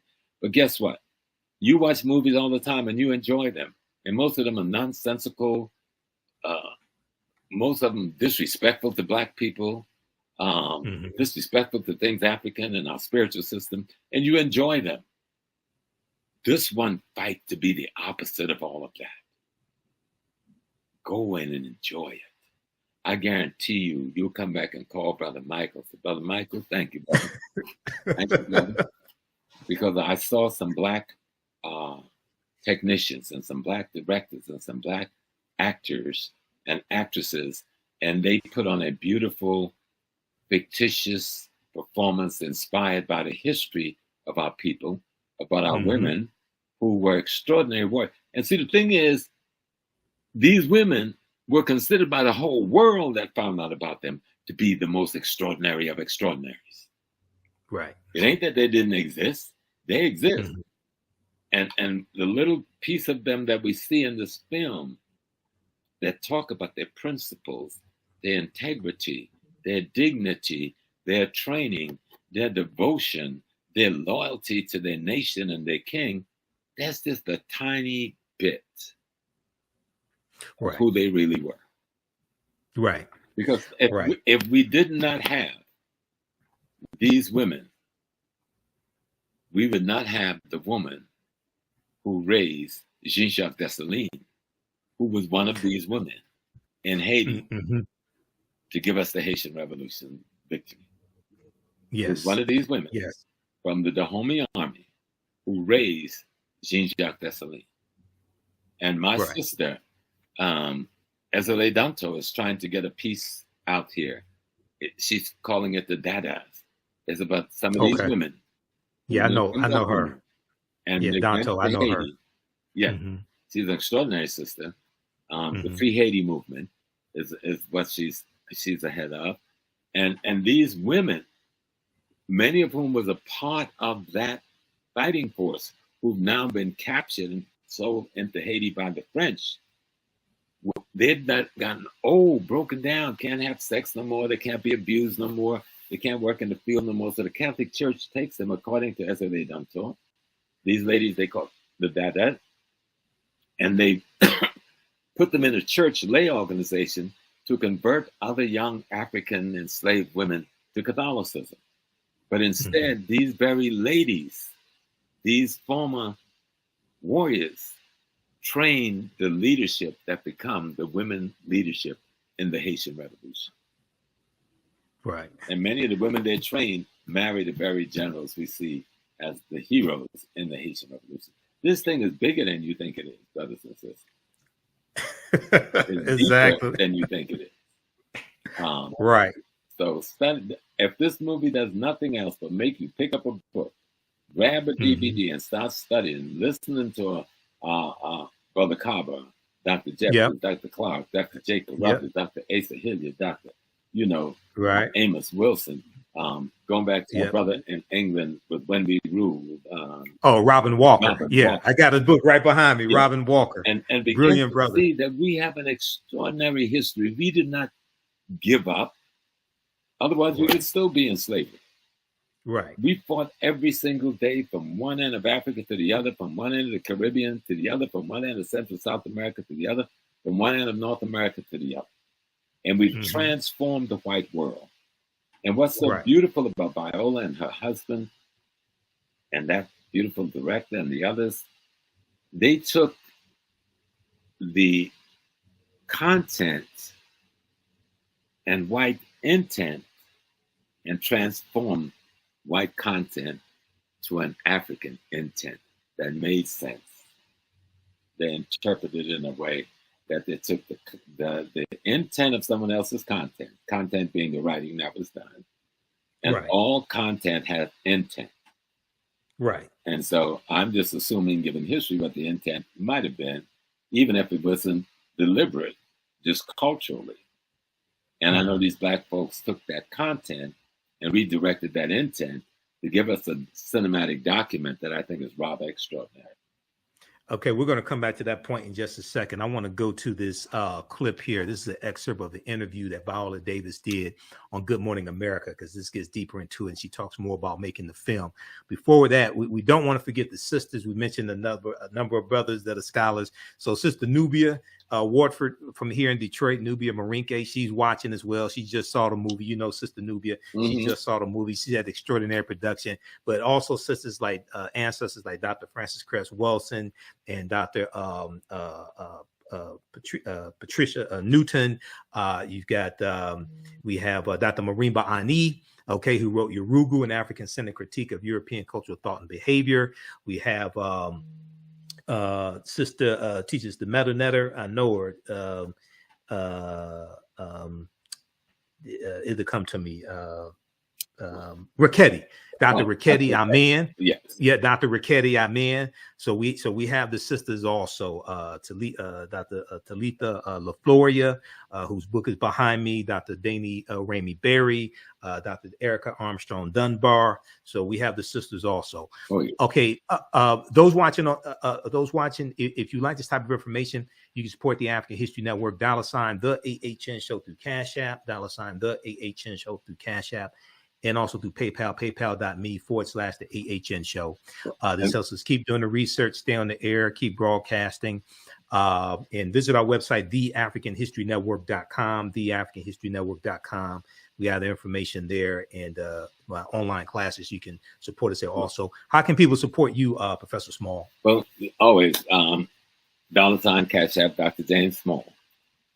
Okay, I'm going to put that up here also. Yeah, but you're going to say something. Go ahead. Yeah, Sister Nubia, and how you doing, my beautiful sister, who's a heck of a historian. Yes, Palms archaeologist, doing research in Sudan, but the rest of us are even scared to go. You know, and she said it is correct that only 4% of Africans across the continent were involved in the slave trade, versus 96% Arab and European. And people need to know that. So if you think that 4% is big, just look at what percentage of the Black community sell drugs in the Black community, right? To you every day. That's worse than any kind of slave trade. So yes, you will have people who are weak. Yes, you will have people who will fall. But let's not talk about the weak. Let's talk about the strong. And what this movie shows is what a strong African woman looked like. Ms. Viola, girl, every step you took in this movie made the earth shake. Okay? And the young lady, who's the young lady that played her daughter? Mbedu Thesu, I think is her name. She's from South Africa. She's from South Africa. Yes. She was brilliant. And the sister who played her big sister who died and saving her life, she was brilliant with the way she brought this sisterhood concept, motherhood concept of adopting the orphan, bringing you into the family, taking care of you now. That piece that I grew up in on the plantation in South Carolina, that Africa, with so many of us grew up in Mississippi and Alabama and Arkansas and Louisiana and Texas. Let's stop forgetting, because we brought Africa right here with us and we behaved in a certain way. What made you think we behaved any differently at home? Right, exactly. It was Thusu Mbedu. She played Nawi. Viola Davis's daughter. Give us your Cash App again, so I can put it up here, Professor Small. What's your Cash App again? $ Dr. James Small. Okay, Dr. James Small. Uh-huh. Okay, we'll put that up here so you all can support Professor Small also. Okay, I want to go to I want to play a little excerpt of this interview. Viola Davis was on Good Morning America on September 13th, 2022, and let's go to this clip here. It's a movement. This is so much more than just a movie, and you even talked about it being so important to you, and just that zenith for you. That sort of magnum opus, I call it. Yeah. I think the same reaction that you have as an audience is the reason why I did the movie. First of all, it is a movie that's led by women. And it's a movie that's led by Black women. And it's a movie that's led by dark-skinned Black women. There is no white savior, you know, and it's women who are warriors, tapping into not only their physical strength, but also when you see the movie, they're humanized. And so, when have you seen that? I remember someone online said, I'm tired of seeing dark-skinned Black women as just strong and fighting and masculine. And I was like, when have you ever seen that? We do now. And what a cast you've put together to tell this story. Absolutely. Tuso Bedu, Lashana Lynch, Sheila Atim, you know, Adrian Warren, who was in Tina Turner, you know, as well as Sia, Shioma, Jamie Lawson, women who are beyond brilliant, but also, I mean, women who are playing roles of Agojie warriors that literally, it could have been an action film.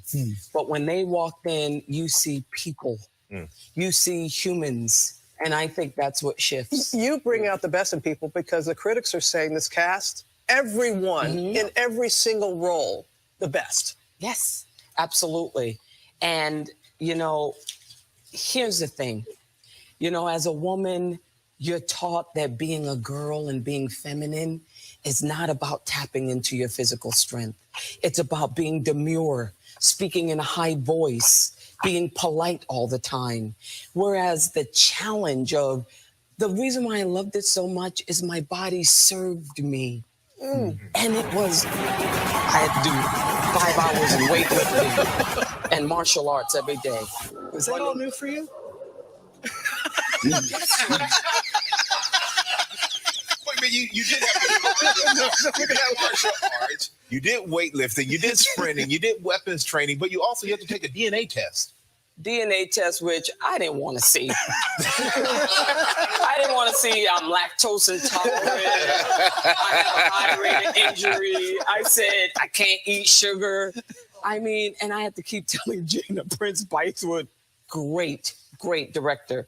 I had to keep calling her and say, Gina, listen to me now. You know I'm 56. You know if I get on that treadmill at 9.4, I lose oxygen. If I'm at 9.4, I could die of a heart attack, Gina. These girls are 30 years old. Gina, you got to do something else. You got to do something else, Gina. You're going to have a dead warrior here. Let's give everybody a look. All right. Your family, no wonder. Okay, so that's an excerpt of a great interview that Viola Davis did on Good Morning America. That's on the Good Morning America's YouTube channel. That's from September 13th, 2022. Okay, any comments on that before I go to the next topic? No, I think she said it all. I mean, this was Black women having an opportunity to interpret their racial history, and at the same time to interpret the role that Black women have played in history, are playing in history, and could play in history. Right. You know, when we look at the civil rights movement in America, from top to bottom, there's that Black woman. You know, when Marcus Garvey goes to prison, he leaves Henrietta Benton Davis in charge of UNI, and that's some brother. When Malcolm X goes overseas, he leaves a woman in charge of OAU. When Right. Malcolm X died, his sister Ella becomes the president of OAU. When the youth was trained to do the bus rides in the South, these were Black women who organized that bus ride into the South and trained them into nonviolent tactics. You know, whether you ever look at civil rights leaders marching with Dr. King and others, you see all those Black women right there marching. You see Sister Fannie Lou Hamer in Mississippi, the most terrorist state in America at the time, who had been abused and raped in prison and beaten in all kinds of ways. She was sterilized also.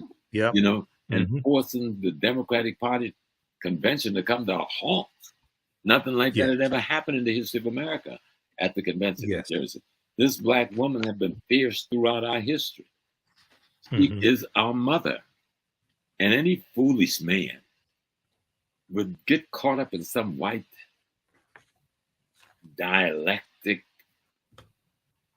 foolishness and not understand your mama, your wife, your daughter, your sister, and you're caught up in some female demeaning, minimizing process.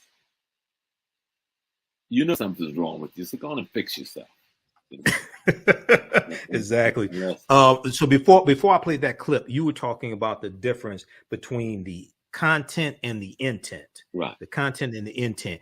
Talk about that, because we discussed that earlier today, and you're talking about the two white female writers, Maria Bello and the other one, their intent, and then what Viola Davis and her husband Julius Tennant were able to do. Talk about that, please. Right. Having worked on the film, I've seen some of the best writers who are well-meaning people who have done good research, and they're trying to write a Black story, but they don't come from our culture. They don't come from our value system. So these are not African Americans. These may be white, other ethnic groups. Right. Just to be clear. Okay. Right. They don't have our worldview. Right. And they're trying to tell the story. And what they end up writing is their content about us. But that content comes with an intent based on their value system and their worldview. And so I could see where Miss Davis and her husband would have to look at that content, analyze its intent, and then use the knowledge of being an African to take that content and alter its intent. You see, and the way we see the design. And you know, I can be critical, Michael, because when we first started, I'd get ready to beat up on Sister Viola. And I'd me back, Brother Small, you need to go watch it, Brother Small. And I watched it. And I told Professor Kaba the same thing. Professor Kaba Hiawatha the Kamene, I told him the same thing. The work, and I know what they had to go through to accomplish the work. I know our history, because like you, I'm wrapped in history. That's my thing. I am history, you know, and I know the culture. Like if you look over my shoulder, you see Shango, the big guy, standing there with all of my electors around his neck. Next to Shango is my mother, Oya. Above Oya is the head of the Benin prince that the European captured and don't want to give us back that head. Sitting at the bottom is the Ashanti god, because I go nowhere without them. I immerse myself in the philosophy that surrounds them. And so, like Viola was talking about how she had to get in shape and to do this movie, because you could see it was very challenging physically.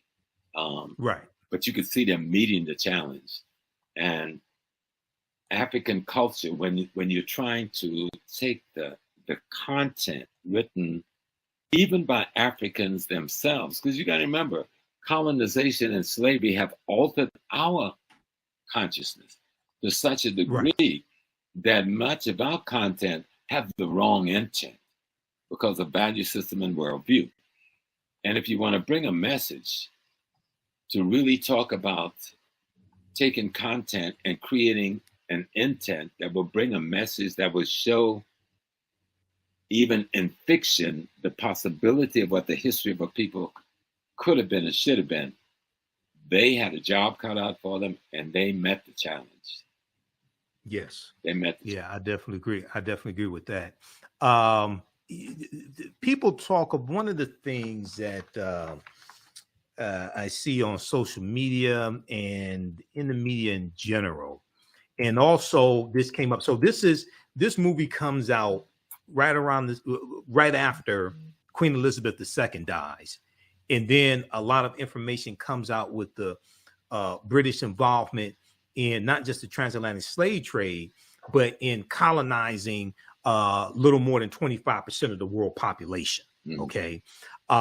So some people say things like, well, the British abolished the international transatlantic slave trade in 1807, and Dahomey didn't want to abolish it, or the British did the right thing, or they try to make the British out to be saints or something like that. And it's like, wait a second, they got involved in 1562, okay, and they didn't. And in 1807, when they passed the Slavery Abolition Act, that just dealt with bringing Africans into their British colonies. It was still legal to have slavery in the British colonies. They didn't end that to 1834. Yeah, they didn't end slavery. Talk about that. Right. Yes. The British did not end slavery. What the British did was to interrupt the competition. Slavery produced for Britain the beginning of the Industrial Revolution. But now those who had free labor was challenging the wealth of the Industrial Revolution. So Britain replaced its labor population with the Irish and the Scots who they were occupying, who they had colonized in the British Isles. People don't even go back there. The Irish and the Scots, this was their land. British people we call British people, these are Germans, Anglo and Saxons who invaded these people. All right? Right. And so now they realize in order to make the money, they had already made all the money, all of the wealth that undergirds the Industrial Revolution in Britain comes from the transatlantic slave trade. All of that. Right. They had no wealth before that of any significance. Okay. Right. And so now they had that wealth.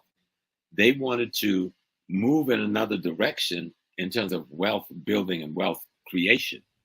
But that was being challenged by these other states who was getting the wealth from slavery, from the slave trade. So France, who was the competition, Denmark, who was the competition, Spain, a competition, Portugal and Germany. Britain had to find a way to minimize their ability to use wealth from the transatlantic slave trade to challenge British hegemony over the burgeoning Industrial Revolution. Do y'all hear what I'm saying? Yes. You get it? Okay? Yes. So they trade chattel slavery for wage slavery on the Irish and Scots. The Irish and the Scots. And then at the same time, they want to minimize the French developing their industrialization and minimize the Portuguese and Spanish developing their industrialization. But to do that, you've got to then do what they went out there with ships and said, and they only have 3 ships out there. 3 ships that can patrol the whole Atlantic Ocean. Give me a break, okay? So they went out there with ships and said, we're going to block you from trading, making money off the slave trade, because that's going to make you wealthy enough to compete with us in this new industrial direction we're going in. And we're going to say we're doing something for humanity. But at the meantime, they still got people enslaved, not just in Britain itself, but in all the British colonies around the world. Well, now we're going to take it a step further, and then I want to just show briefly some information dealing with the Industrial Revolution, because I do a whole presentation dealing with the African American origins or African American roots of Labor Day history, and this goes back into the origins of the Industrial Revolution, starting in the 1790s in Manchester, England, and a lot of the cotton that was being produced at that time was produced by African slave labor. So when we look at it, people can read this article here. I'm not going to go through the whole thing, but read this article. It's a fact check. It's from USA Today. I've talked about it before in the African History Network show. This deals with United Kingdom finished paying off debts to slave-owning families in 2015, which they did. They had to take out a loan to pay. Now, what happened was when they abolished, finally abolished slavery in 1834 in their colonies, Britain pays 46,000 British slave owners. They paid them reparations. It's about 19 million pounds. I don't know what that translates to in dollars. It was about 19 million pounds. Okay. And then they take out a loan to pay them. They just finished really paying off that loan and the interest, things like that in 2015. But this section here in the article, in total, about 3.5 million African people were transported to British colonies across the Americas and Caribbean, though only 2.75 million survived the harrowing Middle Passage in the confines of slave ships across the ocean. So you would think the way a lot of this stuff is floating around, Professor Small, you would think it was Dahomey that sold 3.1 million Africans. Right. The British get left off the hook. They get let off the hook. Mm-hmm. And that's why it's important for people to go watch this movie, because Dahomey is simply prototypical of African resistance. The movie. Mm-hmm. This could have happened anywhere in Africa because it did happen everywhere in Africa. Right. Let me say it again. This could have happened anywhere in Africa because this type of resistance happened everywhere in Africa. You know? Yes, the resistance happened everywhere in Africa, and then also a lot of African ethnic groups, nations were given an ultimatum by Europeans: either you provide us with African captives, or we're going to take you also. Because the Europeans are coming with they had a military presence stationed on the shore. That's what slave dungeons were. Slave dungeons were forts that housed their military with their cannons and their armament that they could come up with on any given day and wipe you out, which they did on many occasions. Right. So let's study the thing and understand it. I want my brothers and sisters, especially African Americans, stop being cowards about learning your history. Don't come tell me about the baseball game, the football game, and the basketball game, and who's got a girlfriend, who's got a boyfriend, what's this one stat, and what's this, and none of that takes any money home to your pocket. None of that transform your consciousness and allow you to be a better person so you can raise your children in a safer world. History does that for you. History gives you a worldview. History gives you a perspective on your daily reality. History tells you who your friends and enemy has been and who your friends and enemies are today. Instead of you looking at yourself and hating yourself, hate the person that destroyed the image of yourself while you're restoring that image to yourself. And this takes study, but you don't have to study hard. I've got at least 100 tapes on YouTube. Just go listen to Brother Small. Ain't gonna cost you nothing. You know what I'm saying? Go to Michael Imhotep's education channel. Tune into his classes. Tune into Baba Kaba's classes. Tune into Dr. Ma'at. See what blow you away. And you'll realize that people say, well, where do I go to get the history? Just turn on your computer. You don't have to turn on your computer. Turn on your cell phone. All of us is all over your cell phone. Okay. Well, this is one of the reasons why I created the African History Network in 2010 to provide that information. Absolutely. Very quickly here, and then we're going to wrap up. And I want you to let people know. I want you to give people your website and tell people about your courses coming up, anything like that as well. But very quickly, we talked about the Industrial Revolution. Now, this comes from the BBC. This is part of my presentation that I do dealing with the origins of the Labor Day holiday. This is from bbc.co.uk, and they have a lot of documentation on all this, the BBC. Slave trade and the British economy. British profits were made from exporting manufacturing goods to Africa and importing products of enslaved labor, such as sugar. Ports such as Glasgow, Bristol, and Liverpool, England, where the Beatles were from, and Liverpool prospered as a result of the slave trade. So they go through and they have all these charts and things like this, but there's a portion here dealing with cotton that I just want to focus in on, and I want to see if I can get to this. Okay, they talk about this. I can't. Let me see which page is this on. They have these slides here. Which one is this? Okay, this is 3. The role of the trade in navigation. And okay, this deals with manufacturing. So this one right here shows economic growth and the Industrial Revolution. Many historians describe the Industrial Revolution as a process rather than as an event. The part that exports played can be shown as a virtuous circle. So exports grow, industry grows, business owners invest and look for better machines. Machines get better, products get cheaper, exports grow. You have this cycle. They were trying to corner the market when they did this thing of blockading the slave trade. Because they were trying to corner the market and the Industrial Revolution development and did not want the competition from the French, the Germans, Spanish, and the others. But you can't do that unless you take away how they're making their money. You understand? They don't abolish slavery now. They said they're abolishing the slave trade. So they're interdicting these ships. But that is to knock the competition out of the game. And in the meantime, they take the African knowledge of how to make steel and become the premier steel makers in the world, right? And so the guy who founds Chase Bank, right, gets trained by the House of Rothschild, sent deliberately over to England because America was using the steel from Britain to build the railroads, to bring the cotton to the market, to feed the British cotton industry, textile industry. And so this about, and then so what they began to do in America was, instead of, even though they were still bringing us in on ships and beating the blockade, they began to breed us over here. Right. Instead of after 1807, because the U.S. March 2nd, 1807, the U.S. Congress passes a bill to abolish the international transatlantic slave trade. The U.S. involved, but not abolish that goes into effect. No, I understand.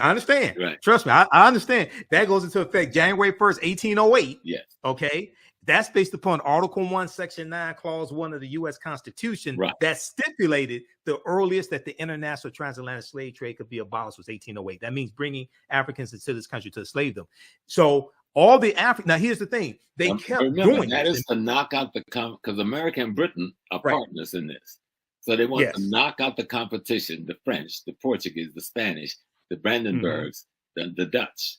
And by cutting that off from them, they're cutting off the supply. Right. They're cutting off the supply.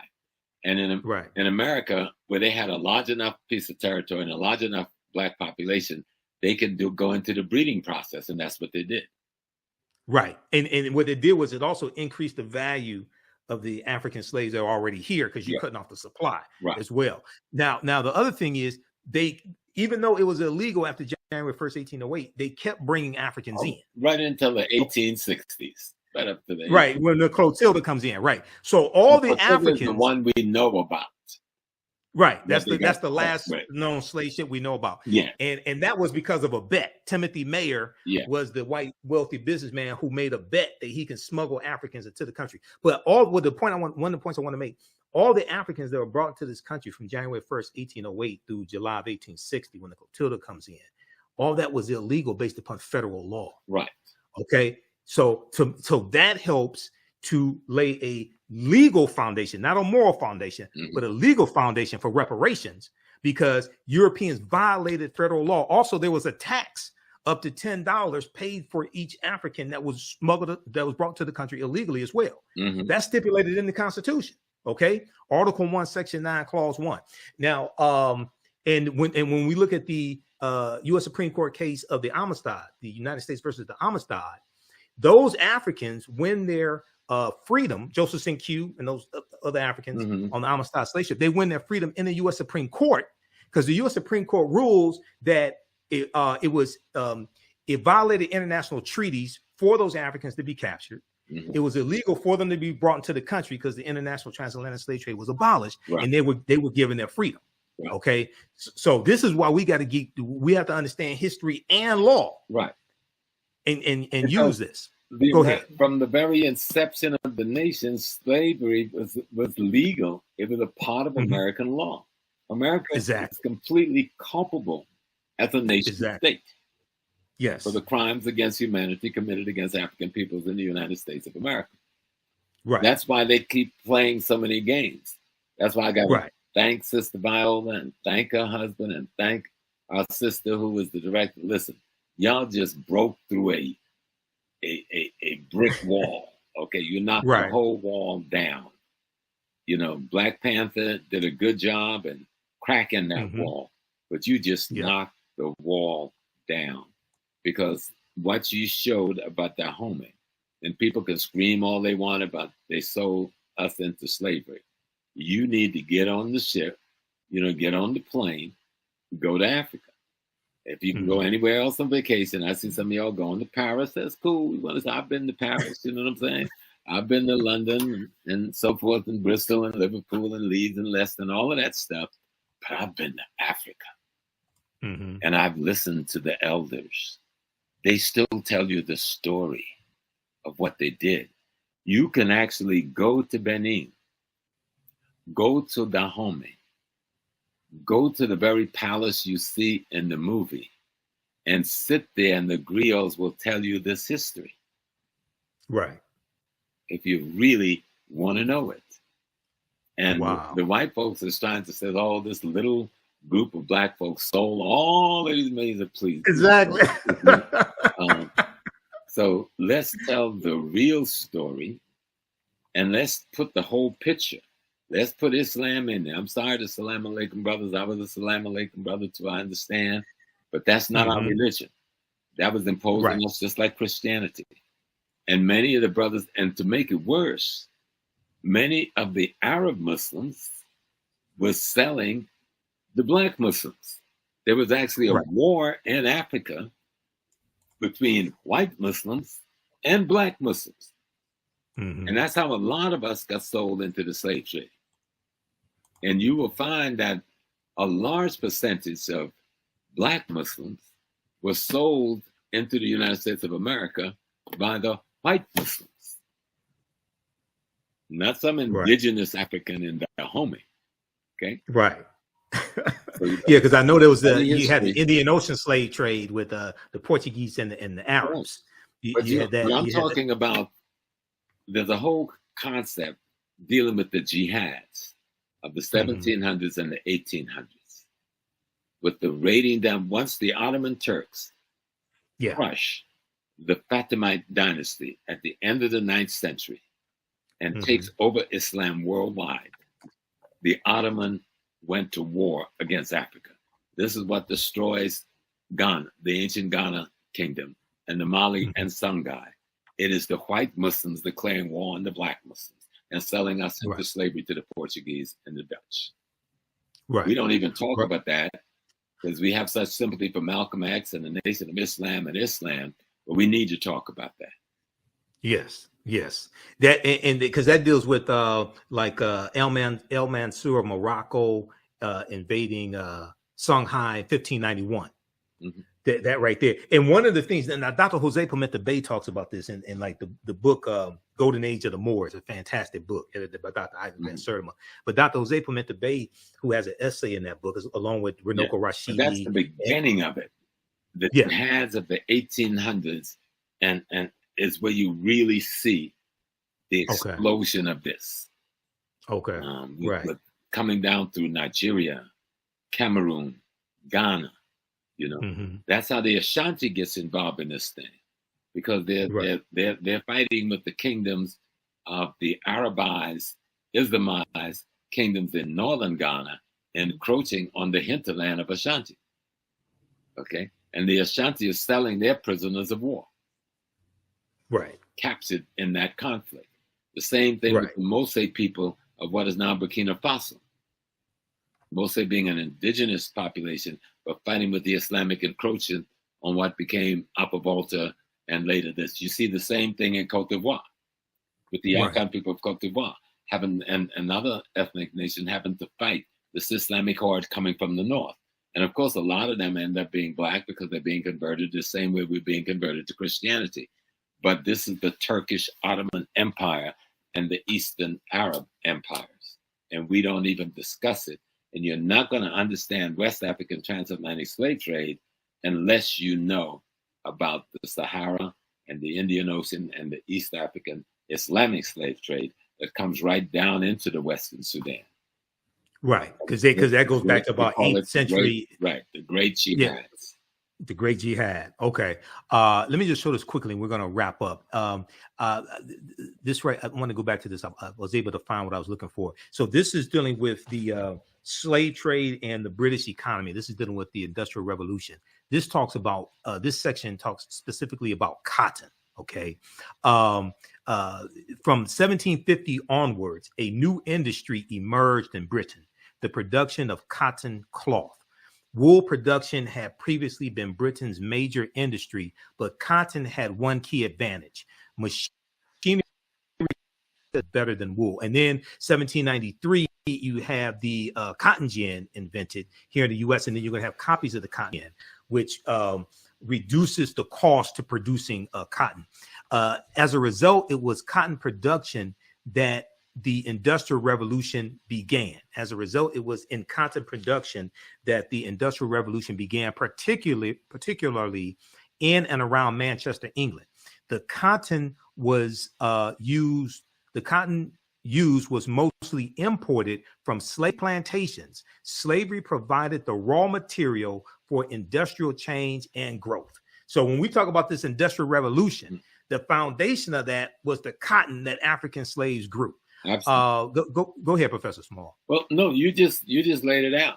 And the thing that people must understand is that the American banking system was tied in to the British banking system. Full partnership. Yes. J.P. Morgan Chase comes out of a tutelage by the House of Rothschild in London. Okay. And they were involved in selling the steel to America, right? To create the rail lines to move the cotton to the docks, put on the ships to send to England. Okay. All tied up, all wrapped up in one neat package. And so when they talk about they were blockading Africa to stop the slave trade, yeah, they were trying to knock out their competition in the Industrial Revolution.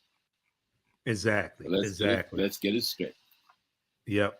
And everybody, you can this other article here you can check out. I showed it on the screen briefly. I didn't give the name of it. This is a really good article. This is from SmithsonianMag.com, Smithsonian Institute. This deals with the real warriors behind the Woman King, September 15, 2022. It goes through, I printed out all these articles I print out. I have thousands of articles printed out. So it goes through all this history, and it deals with where the movie opens in 1823 also. Okay, because it talks about right here, it opens in 1823 with a successful raid by the Agojie, who freed captives from the enslavement from the clutches of the Oyo Empire, a powerful Yoruba state. Okay, so it starts with the opening of the movie. Okay, Professor Small, look, we're going to wrap up here. Once again, I know I've taken one of your online classes you taught a few years ago, and I think it was dealing with the Yoruba, some of the Ifa, things like this. So give people your website address. Let people know about how they can support you, DVD lectures, courses that you offer, things like that. Yeah, well, right now you can go to my website, ProfessorJamesSmall.com. Then my Facebook page, which is very popular, is ProfessorSmallAfricanWorld.com. Facebook is messing with me for some reason for the last 2 weeks, but I've been too busy to deal with them.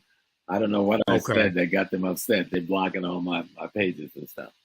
But I'll get it soon when I get time to deal with them.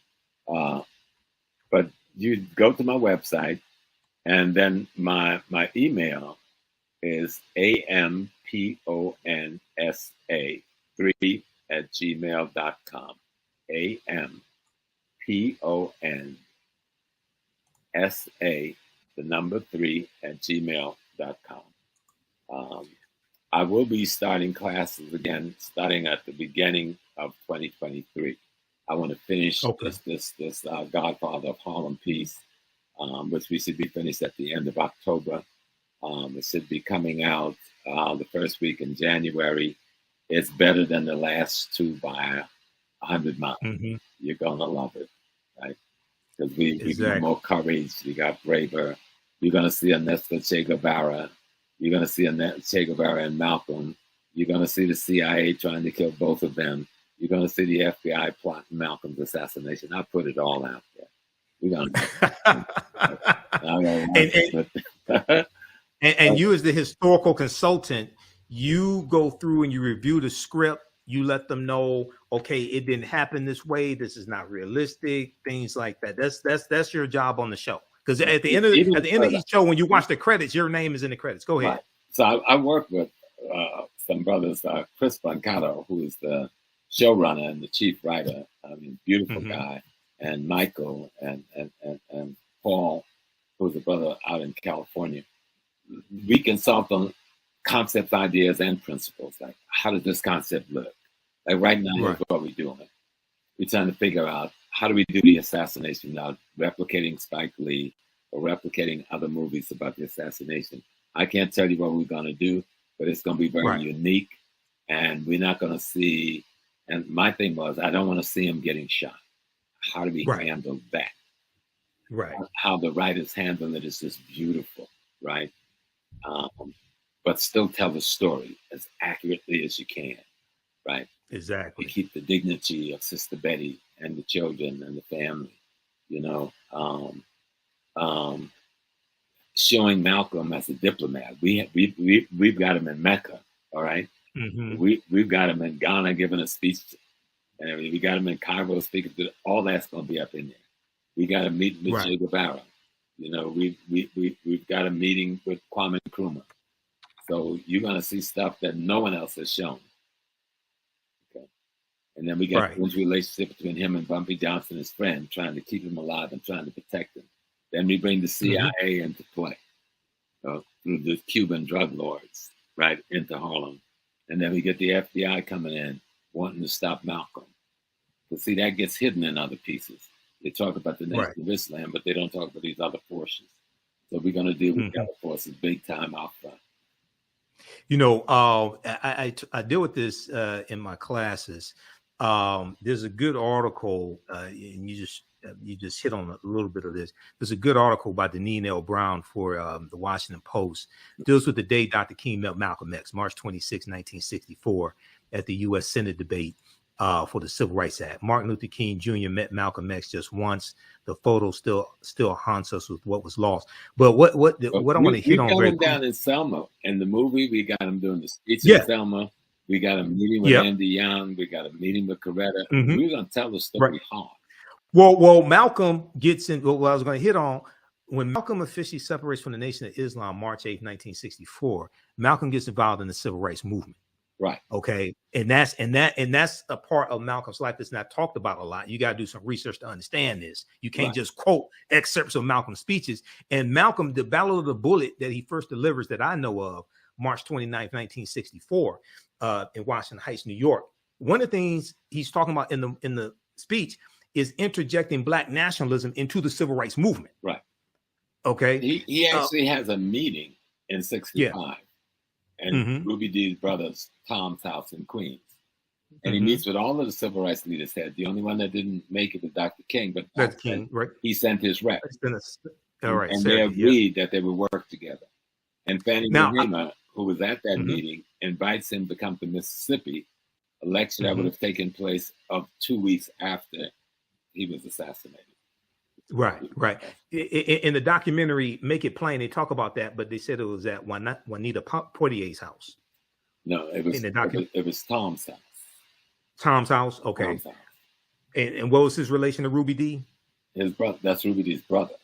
Ruby Dee's brother. Okay. Ozzie Davis's wife, and Ruby Dee. They were very close to Malcolm, that whole family. Right. So exactly. Belafonte, of course. He was, those men were. Because they had this meeting. They had this meeting with the major civil rights leaders and Malcolm, so they could put all their differences out on the table and work together. That's basically what the meeting. And this is what forced Hoover to get more aggressive towards Malcolm's removal. Hoover, if you think he had an issue with Dr. King being a Messiah, now Malcolm and Dr. King talking about uniting, this guy's obviously gone crazy in D.C. at this time. Right. And that's when he gave that order, do something about him. Well, you can't buy him. He won't take your money. You can't frighten him. What does do something about Malcolm X mean? Right. This is what I was getting at. When they met, they only met for a couple of minutes. When they met, Malcolm told Dr. King, "I'm throwing myself into the heart of the civil rights struggle." This is what Malcolm was doing. And one of the things that Malcolm talked about in the Battle of the Bullet is registering African Americans in Harlem to vote as independents. Mm-hmm. And he's going through talking about the importance of understanding politics and getting involved politically. And then June 28, 1964, when he delivers his speech announcing the formation of the Organization of Afro-American Unity, the speech that people call By Any Means Necessary. He lays out this 5-point platform, and he talks about voter registration in there. He talks about economics, of course, and education, but he talks about political engagement and voter registration as well, and understanding how to leverage. That was not new with Malcolm, because when he was still in the nation, he was trying to work with the Freedom Now Party, but the messenger stopped it. Mm-hmm. So he always been trying to have that kind of engagement, but the nation wanted to remain a religious organization and not a political organization. That was part of the conflict that got him separated from the nation. Exactly. And, July 31st, 1963, Malcolm sends a letter. He's in the Nation of Islam. He sends a letter to the leading civil rights organizers, including Dr. King, and he's requesting a meeting with them that's going to take place in Harlem, New York. I think it was August of 67, right around that time, August of 63. And Malcolm was calling for a unification of the civil rights leaders and their followers. He said that we have to find a common solution to a common problem posed by a common enemy. This is what Malcolm was doing while he's in the nation. He's calling for unification of the civil rights leaders and their followers. He's saying that we should be able to submerge our minor differences, the Negro leaders submerge our minor differences to find a common solution to a common problem posed by a common enemy. And this is what we need to do today, brother. Yeah. And so when you read that, I wish you'd send me that article. I'd like to take it to the I'll send it to you. I've got thousands of articles, Professor Small. Seriously, I'll send it to you. Right around those issues right now.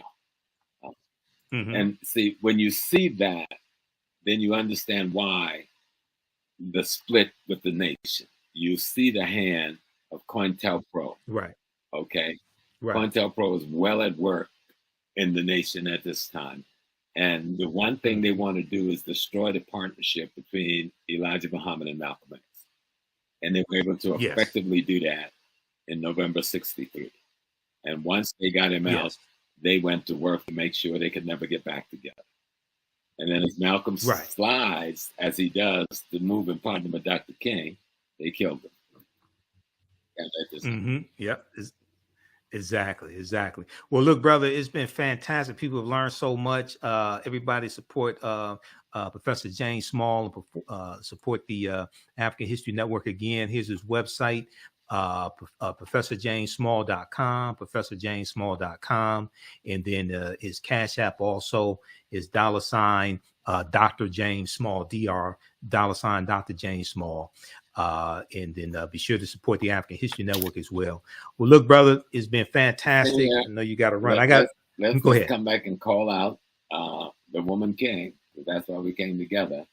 And people should go and watch it. It's an extraordinary document. It's a good movie if you just want to be entertained with some really fantastic acting. But if you want to have your African melanin stimulated, this will do it. I guarantee. Absolutely. You'll come away blown away by this movie. You'll come away wanting to learn more about African history and who you are.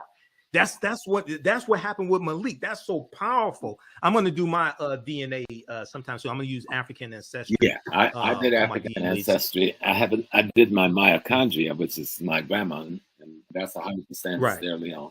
But I knew my great grandma who came from West Africa, and I knew my great grandpa, my great grandpa who came from East Africa on my grandma's side. She was the root woman, the Yoruba priestess, the Dada, and the plantation I grew up on. So it's just so much of it is like, wow. I mean, like I said, I don't cry in movies. These people had me crying. I mean, the tears. Right. Me too. I shed some tears at the end too. It was like I almost lost my breath a couple of times, and stunning the way they did the essays and solved, the conflict resolutions they brought about with the situations that was clear, the problems, how they solved the problems.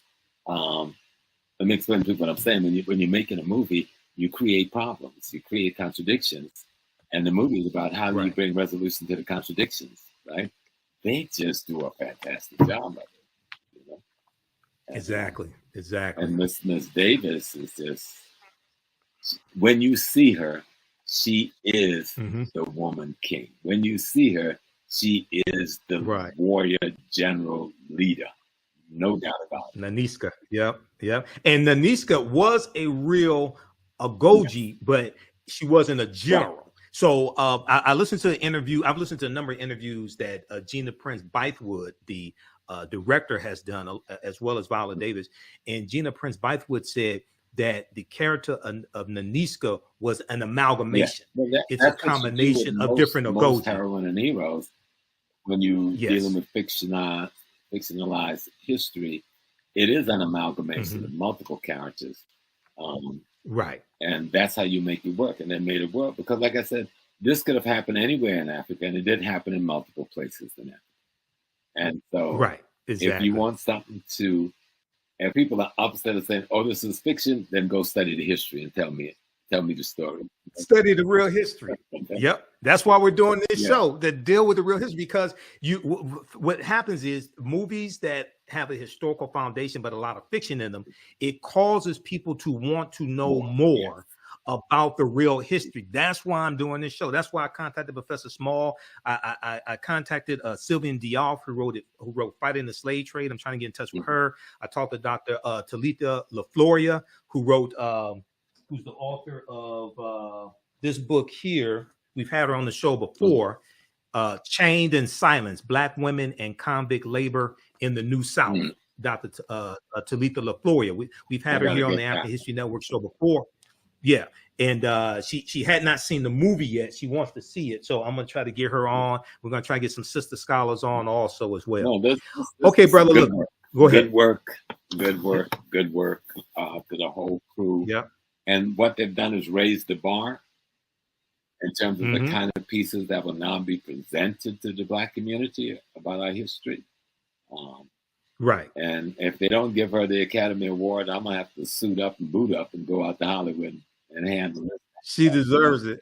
Absolutely. And director Gina Prince-Bythewood, she credits the success of the film Black Panther for opening the door for this movie to be funded. This has a $50 million budget. She credits the film Black Panther because Black Panther did $1.3 billion worldwide. Number one movie for 5 weeks in a row. She credits the success of that movie for being able to open the door for them to be able to do this movie. Okay, so that's powerful. Well, look, brother, I know you got to run. Man. So thanks for taking your time out of your busy schedule, man. We'll talk soon, and we'll talk about your classes. Okay, also, brother Michael. Thank you for inviting me. I always enjoy my time with you. Peace and blessings. Me too, brother. All right. Hotep. Peace. Peace, family. Okay, everybody. That was one of my teachers, Professor James Small, as well. Don't go away. We'll be here for a couple more minutes. I teach online history class. Two things. Teach online history classes, and my radio show will be on tonight, 9 p.m. Eastern Standard Time, the African History Network show. We just did 2 hours, 15 minutes here. I have to get ready to do a 2-hour radio show. My main radio show, Sundays, 9 p.m. to 11 p.m. Eastern Standard Time, the African History Network show on 9-10 a.m. the Superstation WFDF. But if you visit our website, TheAHNShow.com, this is our new website, TheAHNShow.com. If you go to our old website, which is AfricanHistoryNetwork.com. It'll redirect here. Information about the radio show is here. Download the iHeartRadio app or the TuneIn app on your smartphone. You can listen live Sundays, 9 p.m. to 11 p.m. Eastern Standard Time. Click here to listen to audio podcasts of our shows. And also we broadcast on Facebook and YouTube when I'm on live. PayPal, Cash App information's here as well. And then I teach online history classes, okay? And this really helps support the African History Network and finance what we do, okay? Because it takes a lot to be able to do this. Is a lot of expense, different services I have to pay for. So I teach an 8-week online class called Ancient Kemet, the Moors, and the Ma'afa, Understanding the Transatlantic Slave Trade, what they didn't teach you in school. This class is scheduled for Thursdays, 7 p.m. to 9 p.m. Eastern Standard Time. Next class is September 29th. The class is on sale $80, regularly $130. We do the sessions live. All the sessions are archived and recorded. You can go back and watch it anytime, okay? You click right here to register here. You can pay by debit card, credit card, or PayPal. If you want to pay by Cash App, just email me through the website. Just click on Contact the African History Network right through the website. Email me, and we can set it up where you can do it through Cash App, okay? Because sometimes people just send me money through Cash App, and I don't know what it's for. If you send... you could send it through Cash App. I need your email address to enroll you in the class. So yeah, just email me because I want to keep the money straight. Just email me if you want to do it through Cash App, okay? But we deal with thousands of years of history and what leads up to the transatlantic slave trade. We go through this history chronologically as much as possible. I do a PowerPoint presentation. We have book references, articles, video clips. Some of the slides that I showed when we were speaking with Professor Small come from the class. The second class that I teach, we do this on Tuesdays, normally Tuesdays. I did a session today before. So I did an hour of this class today. Then we did Professor Small, or did the interview with him for 2 hours. Then I have to do a 2-hour radio show today, also this evening. From the Civil War to the Civil Rights Movement and Black Power, 1865 to 1968. And this is on sale, $80, regular $130 also. Click here to register here. Takes you to the next page and just click on enroll. You can watch from around the world. This one here, we deal with history starting in 1803 with the Louisiana Purchase and the Haitian Revolution. And we go throughout history chronologically to understand what happened, what leads to the Civil War taking place, what happened to us after slavery ended, what were the laws and policies put in place to put us in the predicament that we're in now, to better understand where we need to go from here. Okay, so that is from the Civil War. The second class is from the Civil War to the Civil Rights Movement and Black Power, 1865 to 1968. I created both of these classes. I created the curriculum. Professor Small is one of my teachers. I've been studying history 30 years. This is a book. There are 2 binders of articles, information that I use to teach the class. This is one of those binders. So today we dealt with one of the things we started talking about was the Texas Revolution in 1836. Okay, so this is one of the articles from the class, the Texas Revolution, 1836. Next class, we're going to get into the Mexican-American War, 1846, 1848.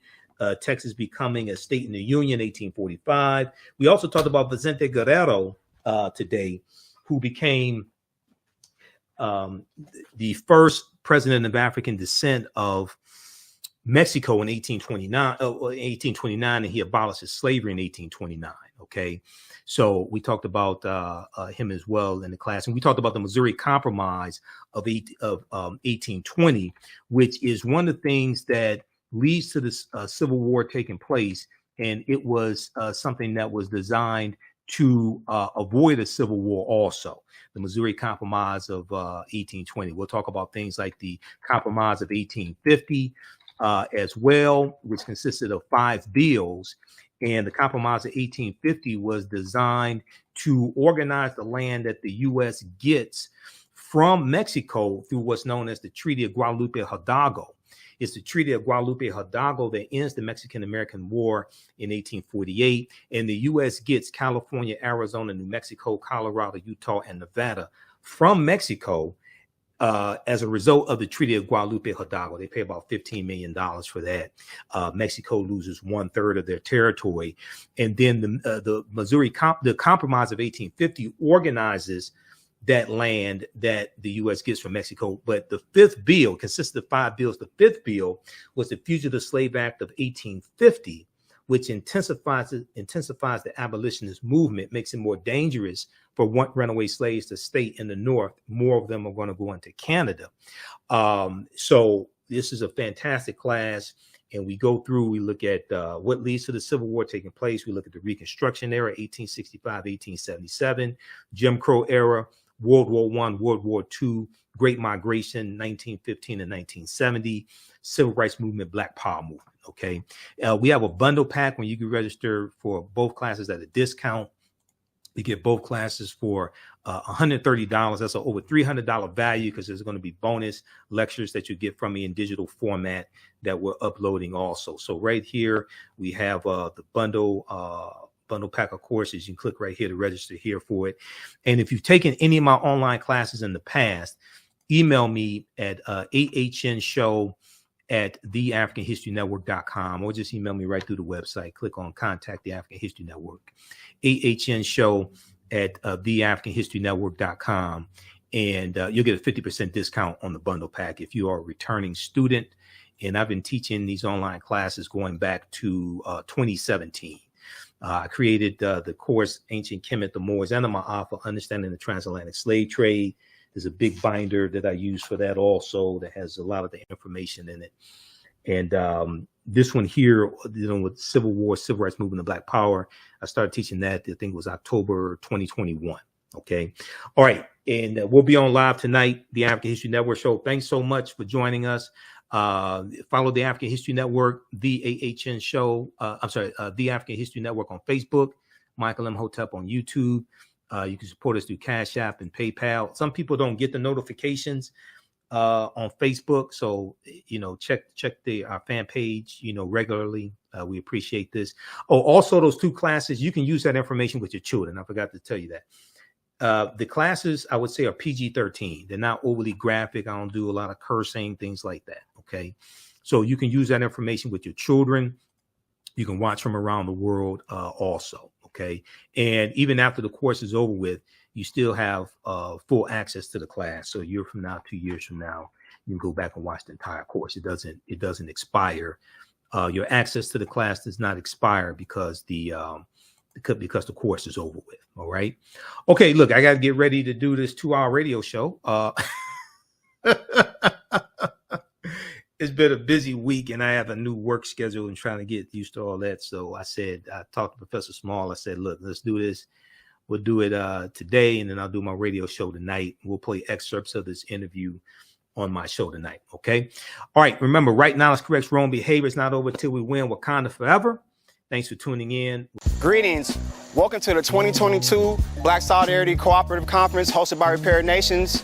We're looking to bring an all virtual conference to you this year with different cooperative action happening around the African diaspora. This is a theme conference, and the theme is I versus we, how to repair a nation.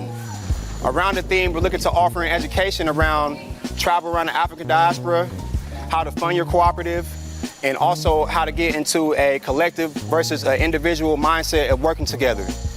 This conference will be hosted on Saturday, October the 8th from 10 a.m. to 4 p.m. And we're looking for a $5 to $20 suggested donation, but no donation is required to come in. Please come out and support us on this day as we bring together different cooperatives and collectives with education. And we hope to see you at the 2022 Cooperative Solidarity Conference with Repair Nations. Hello, African History Network family. You've put it off for way too long. Now it's time to act for your family, your future, and the next generation. Get life insurance for that peace of mind and security for you and your loved ones. Build your financial foundations starting today. Your independent agent at Fortified Trust Life Brokers, with over a dozen strong A-rated life insurance companies to offer you the life protection you need when it comes to final expense, term life, whole life, mortgage protection, annuities, and more. They are currently licensed in Alabama, Georgia, and South Carolina. Don't let a pre-existing health condition hinder you from getting life insurance. You can get the affordable coverage you need today. Life insurance is only the beginning. Email them at Fortified Trust Life for a free fact sheet explaining the 5 basic building blocks for a strong financial foundation. It's their gift to you to help you fortify your future. Email them at fortifytl828@yahoo.com or call them at 706-339-5096 and leave a message. Fortify your future today.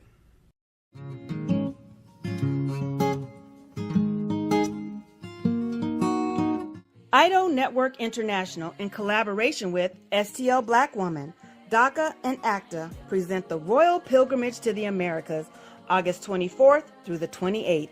The African kings and queens are coming to you for business, networking, and sharing of Pan-African ideals. The venue will be the illustrious En Garde Arts Hotel in St. Louis, Missouri. A royal cultural experience and exhibitions, trade and investment opportunities in Africa, the Caribbean, and the Americas.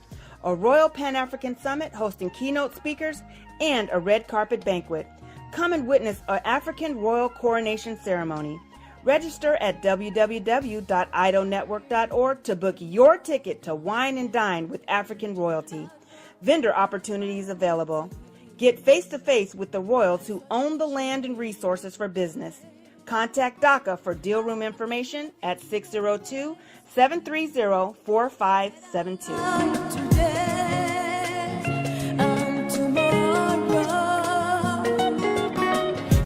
The work that I do is larger than the fashion industry. It's larger than the art world. And I believe that I was born to bring newness into this world. I'm Kaima McIntyre. I'm 24 years old and I'm an artist. I create everything from paintings to jewelry design, metaphysical jewelry to be specific, and fashion design.